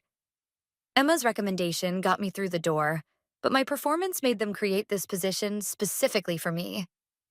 Miss Reynolds? My assistant Sarah pokes her head in. Your sister's here. She doesn't have an appointment. Of course she doesn't. Olivia's never needed appointments. Doors just open for her. Send her in. I straighten my blazer, adjusting my posture to match the height of my ergonomic chair. Olivia sweeps in wearing Chanel, her engagement ring catching the morning light. Little sister, this is quite the setup you've got here. Her smile doesn't reach her eyes. Though I suppose I shouldn't be surprised. Emma's always had excellent connections. Did you need something, Olivia? I have a meeting in 20 minutes. She perches on the edge of my desk, a habit from childhood that always made me feel like she was looking down at me. Can I just visit? Mom and Dad mentioned you haven't been returning their calls. I've been busy. I gesture to the stack of reports on my desk. The Morrison merger isn't going to analyze itself. The Morrison merger? Something flickers across her face. That's interesting. Daniel's firm is handling their legal work. My stomach tightens. Daniel. Of course. Actually, she continues, examining her manicure, that's partly why I'm here. Daniel mentioned some concerns about your team's approach. He thought, given our family connection, I might be able to help smooth things over. Smooth things over? The words taste like acid. Just some friendly advice. The Morrisons are very traditional. They might not respond well to such an aggressive strategy from someone so new to the industry. I lean back, studying her. And I suppose Daniel has a better suggestion? He's worked with them for years. If you'd like, we could discuss it over dinner tonight. Just the 3 of us, like old times. Old times. When she'd convince our parents that my ideas were actually hers. When she'd offer help that somehow always left me looking incompetent. I appreciate the offer, I say, my voice steady. But I trust my analysis. The board does too. Sam. Her tone shifts to the one she used when explaining why she should get the car on prom night. I'm trying to help you. You've always been so resistant to guidance. Remember what happened with your college applications? The memory hits like a slap. Her helping by suggesting I apply to safety schools instead of Columbia. Her convenient forgetting to mail my early decision application. My meeting's in 15 minutes, Olivia. Was there anything else? She stands, smoothing her skirt. Just think about dinner. Daniel and I only want what's best for you. She pauses at the door. Oh, and Mom wanted me to remind you about Sunday dinner. It's been months, Sam. They miss you. After she leaves, I pull up my email. 3 messages from Daniel's firm, all suggesting modifications to my merger analysis. Each one would effectively gut my strategy, turning a bold move into something safe, something mediocre. My phone buzzes. Emma. Heard about the Morrison situation. Daniel's been making calls. Watch your back. I open my desk drawer, pulling out the diary Olivia gave me years ago. Its pages are filled with goals, strategies, and a growing list of debts to repay. I add today's visit to the tally. Sarah appears again. Miss Reynolds? The board meeting's been moved up. They want to discuss the Morrison deal. Now. I gather my files, my mind racing. This isn't coincidence. Olivia's visit, Daniel's emails, the sudden meeting change. They're trying to outmaneuver me. Again, but I'm not that girl on the bus anymore, clutching a cheap diary and dreaming of revenge. I've built something here, earned my place, and I'll be damned if I let them take it. Sarah, I call out as I head for the boardroom. Cancel my dinner plans for the next month. We're going to be very busy. The elevator ride feels endless. I catch my reflection in the polished doors, shoulders back, chin high, every inch the professional they never thought I could be. Olivia wants to play games? Fine, but this time I know exactly what I'm doing. The board members are already seated when I arrive. I see the doubt in their eyes, the whispers of concern no doubt planted by Daniel's helpful calls. I open my presentation folder and smile. Let the game begin. The Morrison deal closes on a Thursday. I should be celebrating, but instead, I'm staring at an email that makes my blood run cold. It's from an anonymous account containing documents that show Daniel's firm has been feeding insider information to Olivia about Horizon's acquisitions for months. My office phone rings. Emma. Have you seen it? Her voice is tight. The SEC filing discrepancies I found? They all trace back to dates when Daniel's firm handled our paperwork. I close my eyes, remembering Olivia's perfectly timed visits, her casual mentions of market trends, the way she always seemed to know our next move. How long have you known? I started digging after the board meeting. Sam, there's more. Your sister's been meeting with our competitors. She's leveraging your family connection to undermine your position here. The words hit like physical blows. I've always known Olivia was manipulative, but this level of calculation feels different. Dangerous. My desk phone blinks. Another line. I have to go, Emma. Keep this between us for now. Miss Reynolds? Sarah's voice crackles through the speaker. Your mother's here. Perfect timing, as always. I straighten my spine as Linda walks in, designer handbag swinging. Samantha, we need to talk about Sunday dinner. I'm in the middle of something, Mom.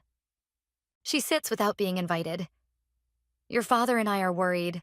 Olivia says you've been hostile at work, refusing her help with the Morrison deal. That's not like you. I almost laugh. Not like me? She wouldn't know what I'm like. She's never bothered to find out. Did Olivia mention how she knew the details of my deal? Or why her fiancé's been interfering with my clients? Daniel's just trying to help, sweetheart. He has so much experience. Stop. My voice comes out sharper than intended. Just stop. Linda blinks, startled by my tone. I don't understand why you're being so difficult. Your sister's worried about you. We all are. My computer pings. Another email. This one's from Daniel's firm, announcing they're taking over the legal oversight of all Horizon's pending acquisitions. My hands curl into fists under the desk. Mom, I need you to leave. Samantha? Now. After she's gone, I pull up the anonymous email again, studying the paper trail. Olivia's fingerprints are all over it, but she's been careful. Always working through intermediaries, using Daniel's connections to stay just out of reach. My phone buzzes with a text from Olivia. Heard Mom stopped by. Dinner on Sunday? We should talk about the Morrison fallout. The Morrison fallout. As if she hadn't orchestrated every bit of it, I open my bottom drawer, pulling out the old diary. Its pages are filled with years of careful documentation. Every slight, every manipulation, every coincidence that worked in Olivia's favor. I add today's revelations to the list, then reach for my phone. Emma, I need everything you have on those SEC discrepancies. And I mean everything. Sam, be careful. If you're thinking what I think you're thinking, they're not going to stop. I cut her off. You've seen the evidence. They'll keep pushing until they've stripped away everything I've built. A pause. What are you going to do? I look at the family photo on my desk, taken at Olivia's law school graduation. Everyone beaming at her while I stand at the edge, half cropped out of the frame. With deliberate movements, I turn the frame face down. What I should have done years ago. But I need your help. You know I'm in. But Sam, make sure this is really about justice and not just revenge. There's a difference. Is there? I'm not so sure anymore. My computer pings again. An invitation to Sunday dinner sent to the whole family. Olivia's added a note. Let's put all this business tension behind us. Family first, right? Family first. The words that have excused every betrayal, justified every sacrifice demanded of me. I pick up my phone one last time, typing a response to Olivia's dinner invitation. Looking forward to it. You're right. We have a lot to discuss. Let her think she's won. Let them all think I'm finally falling in line. They have no idea what's coming. Sunday dinner feels like walking into a trap. Crystal glasses catch the evening light, reflecting fractured patterns across the dining room walls. My mother's best china. The set she only uses for Olivia's achievements. The Morrison deal made the financial papers. Daniel announces, passing the wine. Though I hear there were some irregularities in the final documentation. I meet his gaze across the table. Nothing irregular about it, unless you've heard otherwise from your contacts. Olivia's fork pauses halfway to her mouth. Sam, let's not discuss business. This is family time. Is it? The words slip out before I can stop them. Funny how family time always coincides with your agenda. Mom sets down her glass too hard. Samantha, what's gotten into you lately? I'd like to know that too. Olivia adds, her concern perfectly pitched. You've been so defensive since the merger. My phone vibrates. Emma's third message of the evening. I know without looking it's about the new evidence we've uncovered. Documents showing Daniel's firm deliberately mishandled regulatory filings, creating delays that benefited their other clients. All trace back to meetings with Olivia. How's the wedding planning going? Dad asks, desperate to change the subject. Actually, Daniel straightens his tie. We've moved up the date, and we have some exciting news about my firm's expansion. We're acquiring several smaller practices, including Matthews & Sons. My grip tightens on my fork. Matthews & Sons handles all of Horizon's regulatory compliance. That's wonderful, Mom beams. Isn't it wonderful, Samantha? Fascinating timing, I say, watching Olivia's face. Right after they filed our merger paperwork. A flash of something, worry, crosses her features before she smooths it away. Daniel's firm has been planning this for months. Not everything's about you, Sam. No, I agree softly. Usually it's all about you. The room goes silent. Dad shifts uncomfortably while Mom's face hardens into familiar disappointment. I should check on dessert. Olivia stands, the perfect hostess deflecting tension. Sam, help me in the kitchen? I follow her, knowing this confrontation was inevitable. The kitchen door swings shut behind us. Whatever you think you're doing, she hisses, dropping the sweet sister act. Stop it, now. Or what? You'll have Daniel bury more SEC filings? Feed more insider information to our competitors? She blanches. You don't know what you're talking about. I have proof, Olivia. Every meeting, every leaked document, every coincidental delay that benefited your fiancé's clients. You're being paranoid. But her hands shake as she reaches for the dessert plates. Daniel and I are trying to help you. You're too inexperienced to see the bigger picture. The bigger picture? I laugh, the sound harsh in the pristine kitchen. Like how you helped with my college applications? Or how you helped by telling the board I wasn't ready for the Morrison deal. That was for your own good. Stop lying. My palm slams against the counter. A dessert plate rattles off the edge, shattering on the floor. The kitchen door opens. Daniel stands there, his lawyer's mask firmly in place. Everything okay in here? Fine, Olivia says quickly. Just a little accident. I look at the broken pieces of china, another perfect metaphor for this family. No, not an accident, and not fine. My phone buzzes again. This time I read Emma's message. SEC documents confirmed. Meeting tomorrow, 9 a.m. Time to move? I pocket the phone, studying my sister's face. The facade is cracking, showing glimpses of the desperate climber beneath. She's always needed to win. To be first, to be best. Even if it meant destroying everyone else's chances. I'm leaving, I announce, walking past Daniel. Thanks for dinner. Sam, wait. Olivia calls after me. Whatever you're thinking of doing. I turn back one last time. You know what's funny? You've spent so much time watching me, making sure I don't overshadow you, that you never noticed I was watching right back. Every move, every manipulation, every little power play. I learned from the best, sis. The color drains from her face as understanding dawns. See you at the office tomorrow. I add pleasantly. I hear the SEC audit team is doing surprise inspections. Should be interesting. I leave them standing there amid broken china and shattered pretenses. Tomorrow, everything changes. Tomorrow, I stop being the good little sister who knows her place. Let them enjoy their family dinner. It's the last one they'll have for a while. The SEC investigators arrive at 9:15 a.m. sharp. I watch from my office as they file into the conference room, briefcases heavy with evidence I've helped compile. Through the glass walls, I see Olivia arrive, her usual confidence faltering when she spots the federal badges. My phone lights up. Grandmother Martha. Are you sure about this, sweetheart? Some bridges can't be rebuilt. I don't respond. Can't. The weight of what I'm about to do sits like lead in my stomach. Miss Reynolds? Sarah appears at my door. They're ready for you.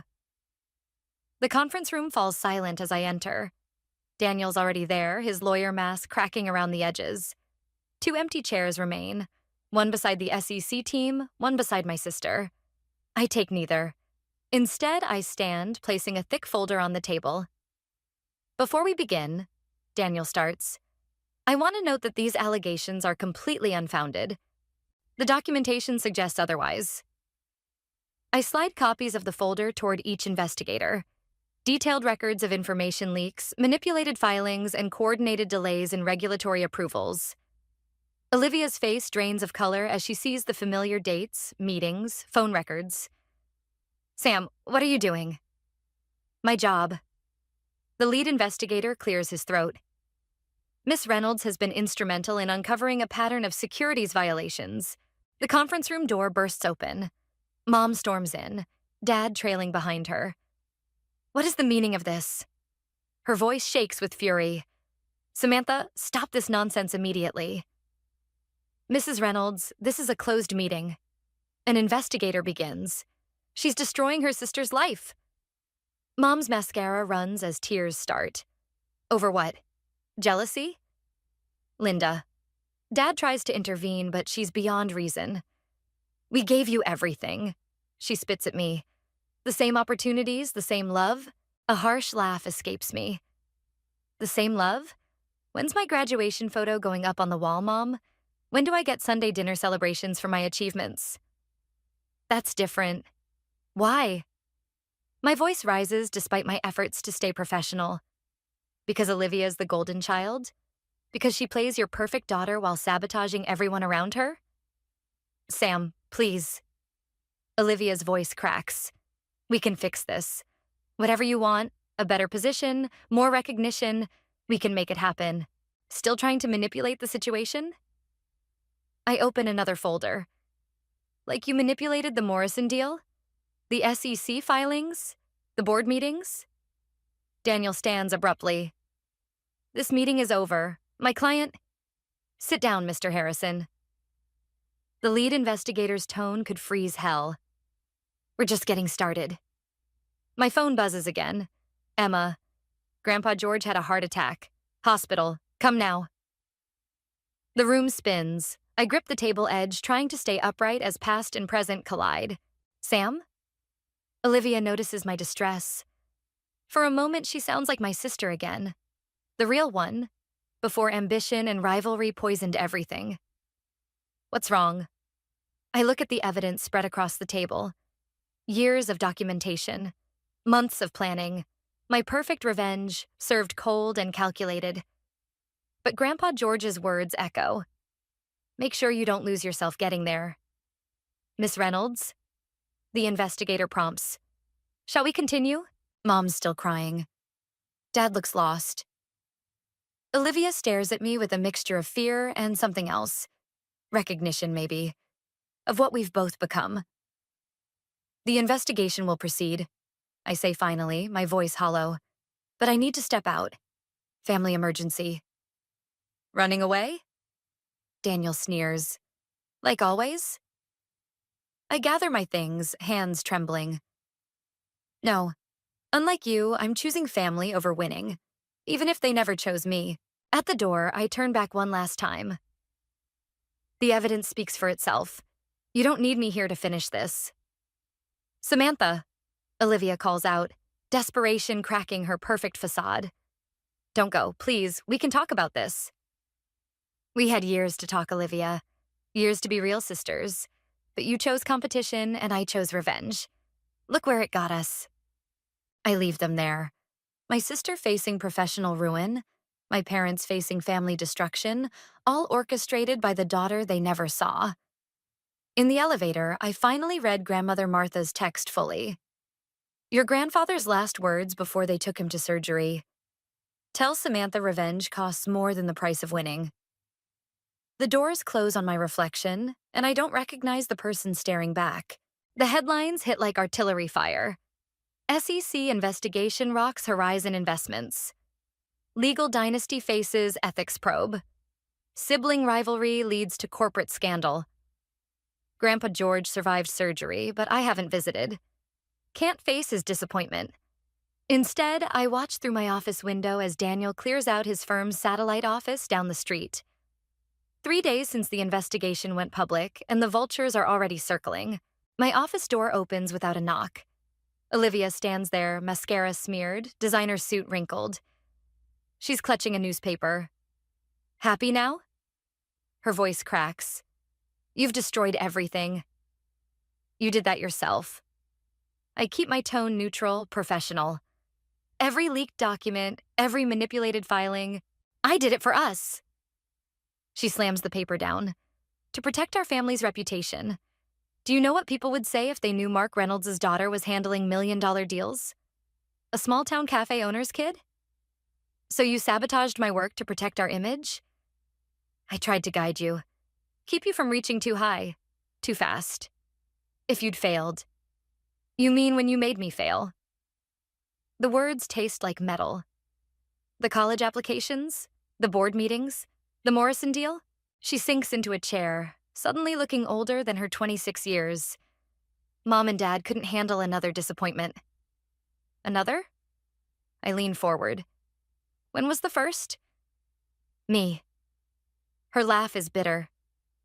Perfect Olivia. Harvard Law, Daniel's fiancé. All smoke and mirrors, Sam. Every achievement bought or manipulated because I couldn't bear to be anything less than extraordinary. The confession hits harder than any revenge I'd planned. What are you talking about? Daniel's firm paid for my LSAT scores. Dad mortgaged the cafe to fund my Harvard tuition. I've been drowning in expectations since I was 12, and the only way to stay afloat was to make sure no one looked too closely, especially not my brilliant little sister. My phone buzzes. Emma warning me about reporters in the lobby. I ignore it. Why are you telling me this now? Because it's over. Olivia's hands shake as she pulls out an envelope. Daniel's called off the engagement. The Bar Association's opening an ethics investigation. Mom can barely look at me. I've lost everything, and the worst part? Her voice breaks. The worst part is I deserve it. I should feel triumphant. This is what I wanted. Olivia broken, her perfect life shattered. Instead, I feel hollow. What's in the envelope? My resignation and... She slides another document across the desk. A full confession. Every detail of what I did to undermine you. Use it however you want. This won't fix anything. I know. She stands, smoothing her skirt with trembling hands. But maybe it's a start. The elevator dings outside. Through the glass walls, I see our parents step out. Mom's aged a decade in 3 days. Dad looks lost, his confident stride replaced by uncertainty. They're here to help me pack up my office. Olivia explains. One last family gathering.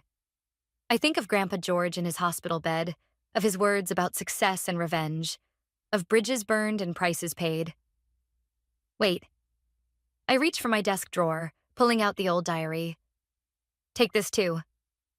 She recognizes it immediately. The going away present? Every manipulation, every slight, every moment of favoritism. I documented it all, planning my revenge. I push it toward her. Keep it. Remember what ambition cost us both. Olivia picks up the diary, fingers tracing the butterfly cover. We could have been amazing together, you know. If I hadn't been so scared of your shadow outshining my light. Our parents hover outside, watching through the glass, but afraid to enter. The space between us feels like miles of broken trust and wasted years. Go, I say quietly. They're waiting. At the door, she pauses. For what it's worth, I am proud of you, Sam. You became extraordinary without any smoke or mirrors. I watch them leave, my fractured family, carrying boxes of Olivia's corporate life. The victory tastes like ashes. My phone buzzes again. This time, it's Grandmother Martha. George is asking for you. Says it's time to rebuild what revenge tore down.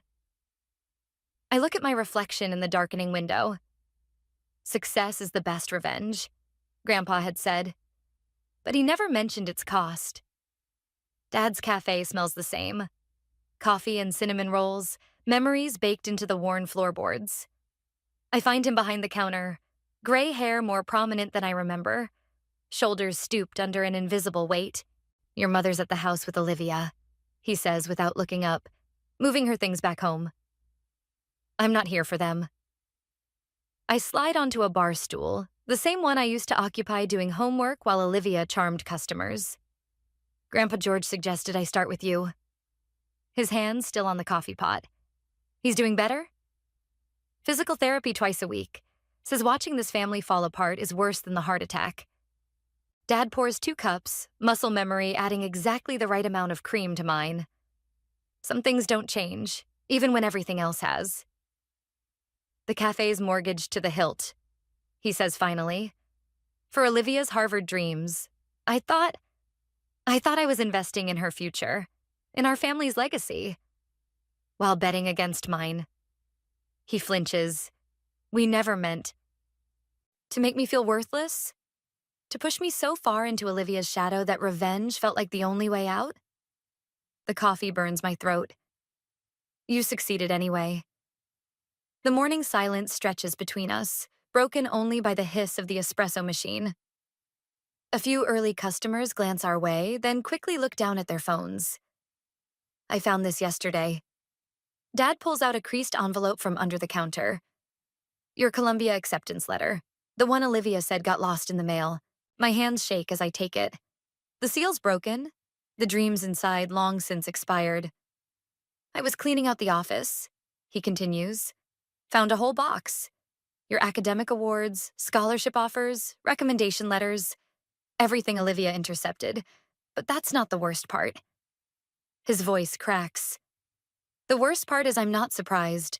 I knew who she was becoming, who we were helping her become, and I did nothing. Through the cafe window, I watch people hurrying past, living their normal lives untouched by our family's implosion. The newspaper headlines have faded, but the wreckage remains. The board's promoting me, I say. Head of acquisitions. Apparently exposing corporate fraud looks good on a resume. Samantha, I'm selling my shares in the cafe. His head snaps up. What?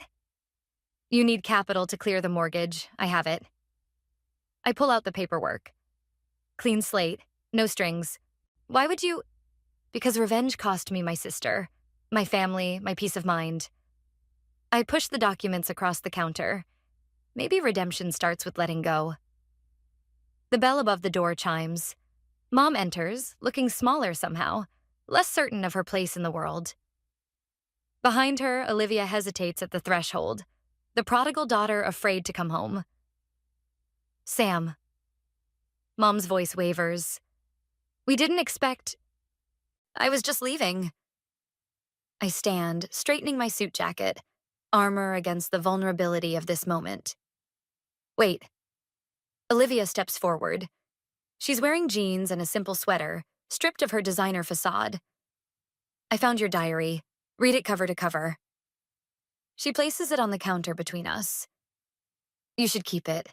Remember what we both lost. I look at my family. Dad clutching the cafe paperwork like a lifeline. Mom hovering uncertainly. Olivia standing alone. The perfect picture shattered, leaving something raw and real in its place. Keep it, I say. I'm starting a new one. At the door, I pause. Sunday dinner is at 6, right? Grandpa George says he's craving Dad's pot roast. The hope that flickers across their faces almost breaks me. Almost. I'll bring wine, Olivia offers quietly. Something cheap and honest. I nod once, then step into the morning light. My phone buzzes. Emma reminding me about tomorrow's board meeting, about the future waiting to be built from the ashes of the past. Success is the best revenge, Grandpa always said. But maybe, just maybe, forgiveness is the better victory. I don't look back as I walk away. Some bridges can't be rebuilt. But maybe we can build new ones, stronger for knowing how easily the old ones burned. The diary stays on the counter behind me, butterfly cover faded but intact. A reminder of who we were, who we became, and who we might still be.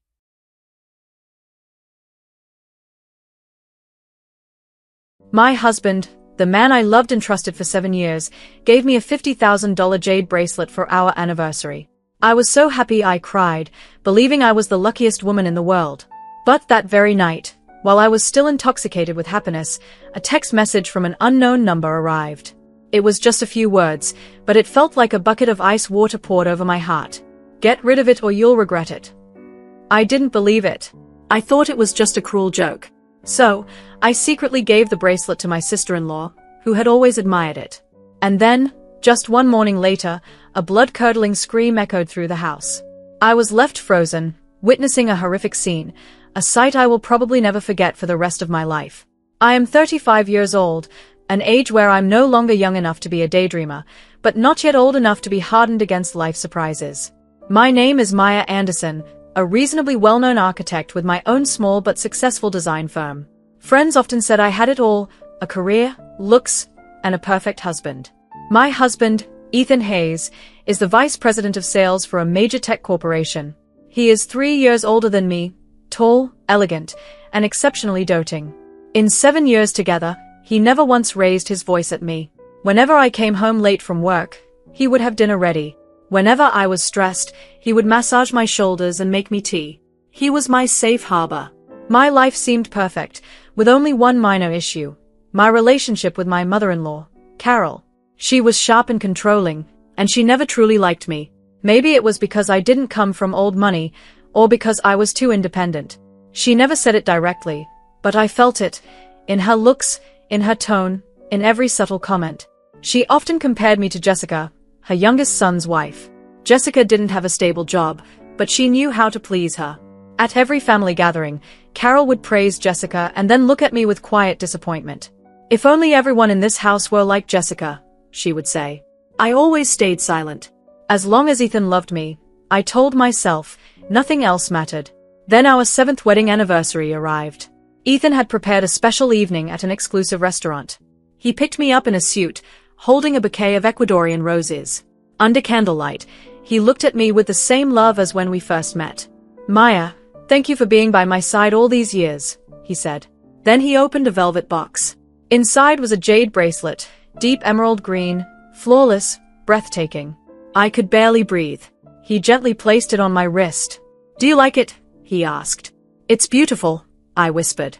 "It's only $50,000, he said casually. The number shocked me, but he smiled. "You deserve it." And I cried. That weekend, we visited his parents. I wore the bracelet, not to show off, but to show that I was loved. Everyone noticed. Jessica was amazed. But Carol's reaction was different. "How much did it cost?" she asked. $50,000, Ethan replied. Her face changed instantly. "Are you insane? That money could have helped your brother or Jessica." The room went silent. I felt the bracelet suddenly become heavy on my wrist. That night, I couldn't sleep.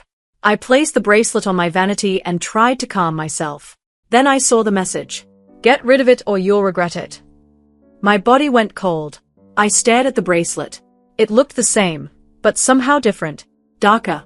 Dangerous. When I showed Ethan, he dismissed it. "Just a jealous prank," he said. He wasn't worried. Not even curious. That was the first moment something felt wrong. In the following days, I stopped wearing the bracelet. But something else changed too. Ethan became distant. My mother-in-law and Jessica became strangely obsessed with the bracelet. They kept bringing it up. Hinting. Pressuring. Watching. One day, Carol asked directly, "Why don't you let Jessica borrow it?" That's when a terrifying thought crossed my mind. What if the bracelet wasn't safe? What if they wanted Jessica to wear it for a reason? I refused. And everything exploded. Ethan accused me of overthinking.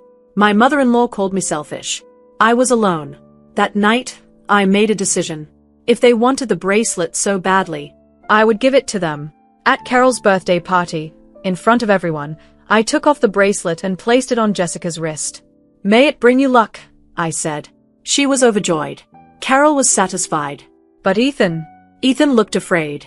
That's when I knew. There was something terribly wrong. After that night, Jessica wore the bracelet constantly. She treated it like a treasure.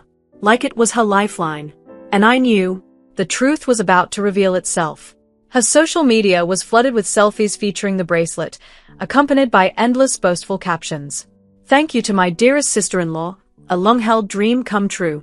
Wearing this jade and feeling the good luck rolling in.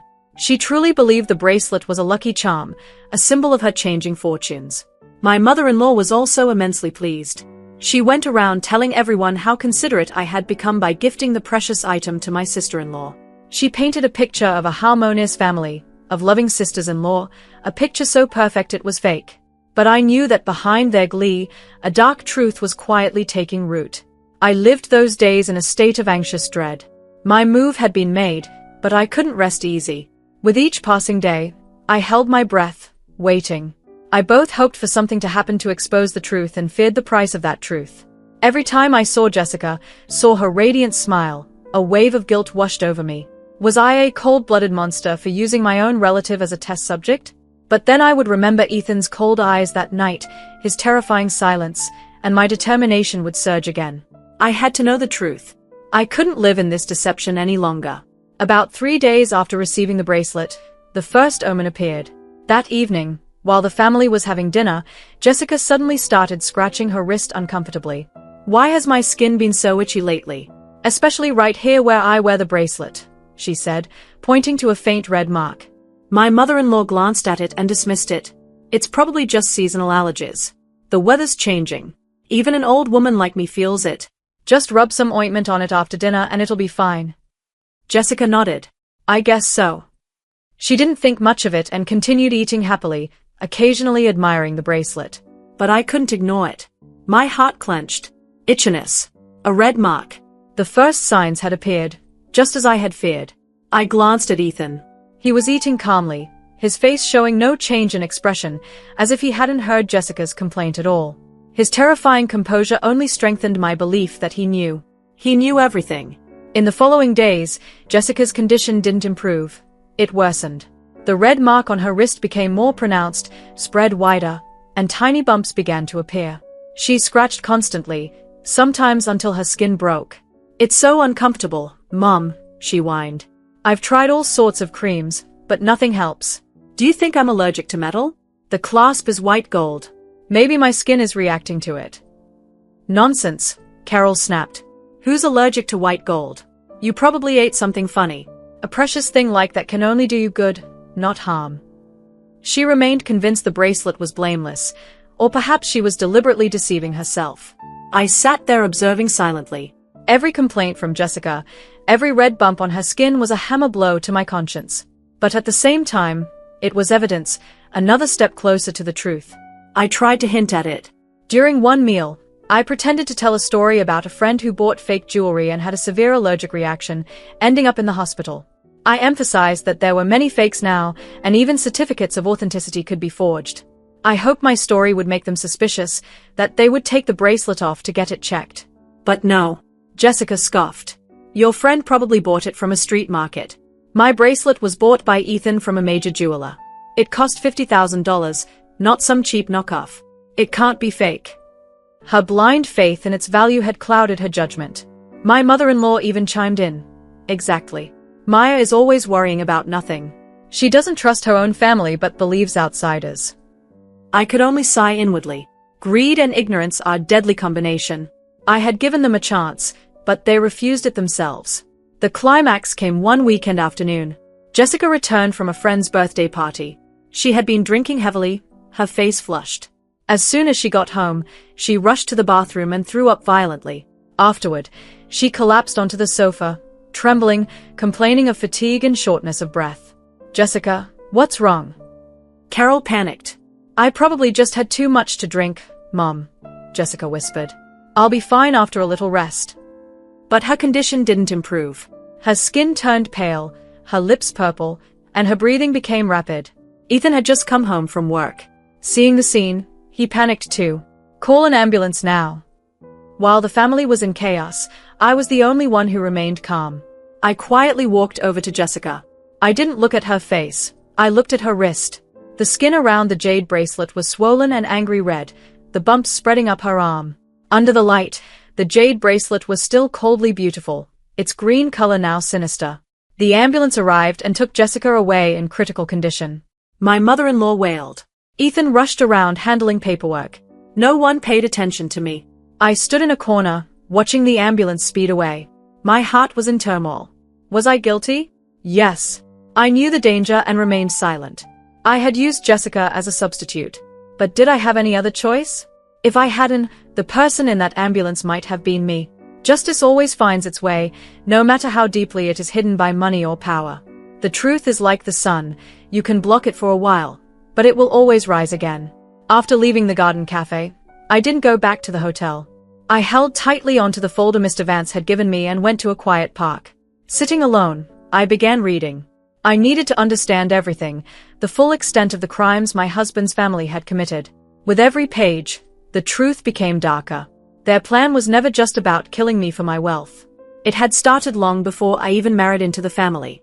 Mr. Vance had gathered emails between Ethan and his father, Harold, from over a year before our wedding.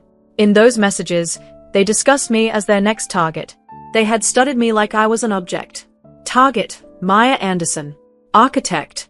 Owns her own company. Has significant assets. Family, weak support system. Mother deceased. Father old. Few close relatives.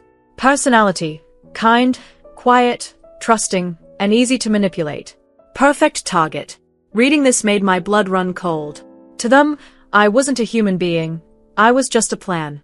Their scheme had 3 stages. First, Ethan would win my trust. He would act like the perfect man, kind, loving, and charming, until I completely believed in him. Second, after marriage, he would slowly take control. He would involve himself in my business and finances, while my mother-in-law created constant stress at home. This would weaken me emotionally and make me depend only on Ethan. And finally, the last stage, the harvest. Once I was fully trapped, they would use the jade bracelet.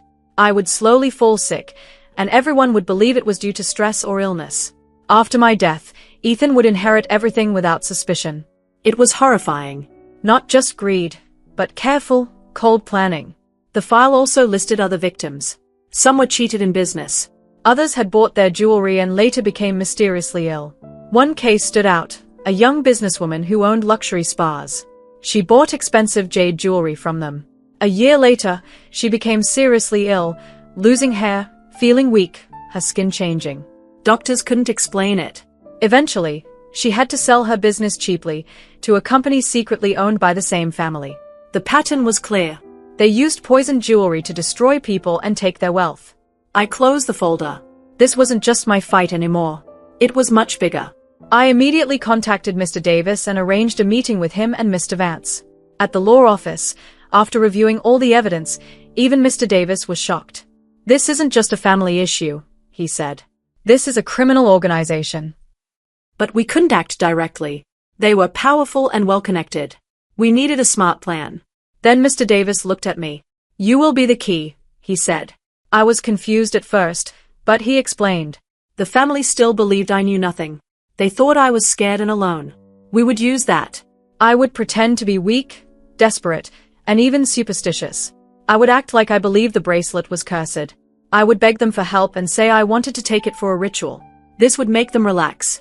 When people feel safe, they make mistakes. Meanwhile, hidden recording devices would capture their private conversations. It was risky, but it was the best chance we had. I agreed. The next day, I went to the hospital looking exhausted and broken. I wore no makeup and made myself look weak. When I saw my mother-in-law, I fell at her feet crying. "I'm scared. It's all my fault," I sobbed. "That bracelet is cursed. I see nightmares. Someone is following me." Jessica got sick because of me. My performance worked. I could see fear in her eyes. That evening, I got a message from Mr. Davis. "Devices installed. Everything is ready." Soon after, Ethan called me. I continued acting, crying and begging him to let me take the bracelet away. Finally, annoyed, he agreed. "Do whatever you want with it. Just stop bothering me." He had no idea he had just made a huge mistake. 3 days later, Mr. Davis called me again. "We got it," he said. Their confession. At his office, I listened to the recording. Ethan and his mother were arguing. They blamed each other for what happened. Ethan admitted everything. The bracelet, the poison, the plan. He even said he had chosen the most toxic jade. I couldn't breathe. It was worse than I imagined. They didn't feel guilty at all. They only cared about saving themselves. That was enough. The next day, we went to the hospital together. Me, Mr. Davis, and Mr. Vance. Everyone was there. I looked at them calmly and said, "I want to know who used a poison bracelet to harm Jessica." They tried to deny it, but then the recording played. Their own voices filled the room. Their faces turned pale. Ethan collapsed. My mother-in-law fainted. Moments later, the police walked in. It was over. The truth had finally come out. Ethan received the harshest punishment. His parents were also held responsible.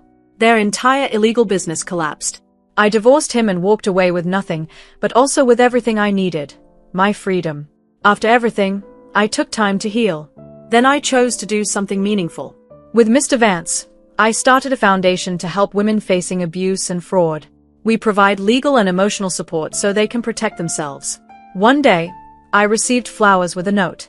"Thank you for bringing justice." I smiled, knowing it was from him. Life is strange. Pain brought us together.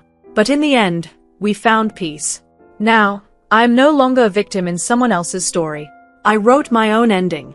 A story not about being saved, but about becoming strong enough to save myself.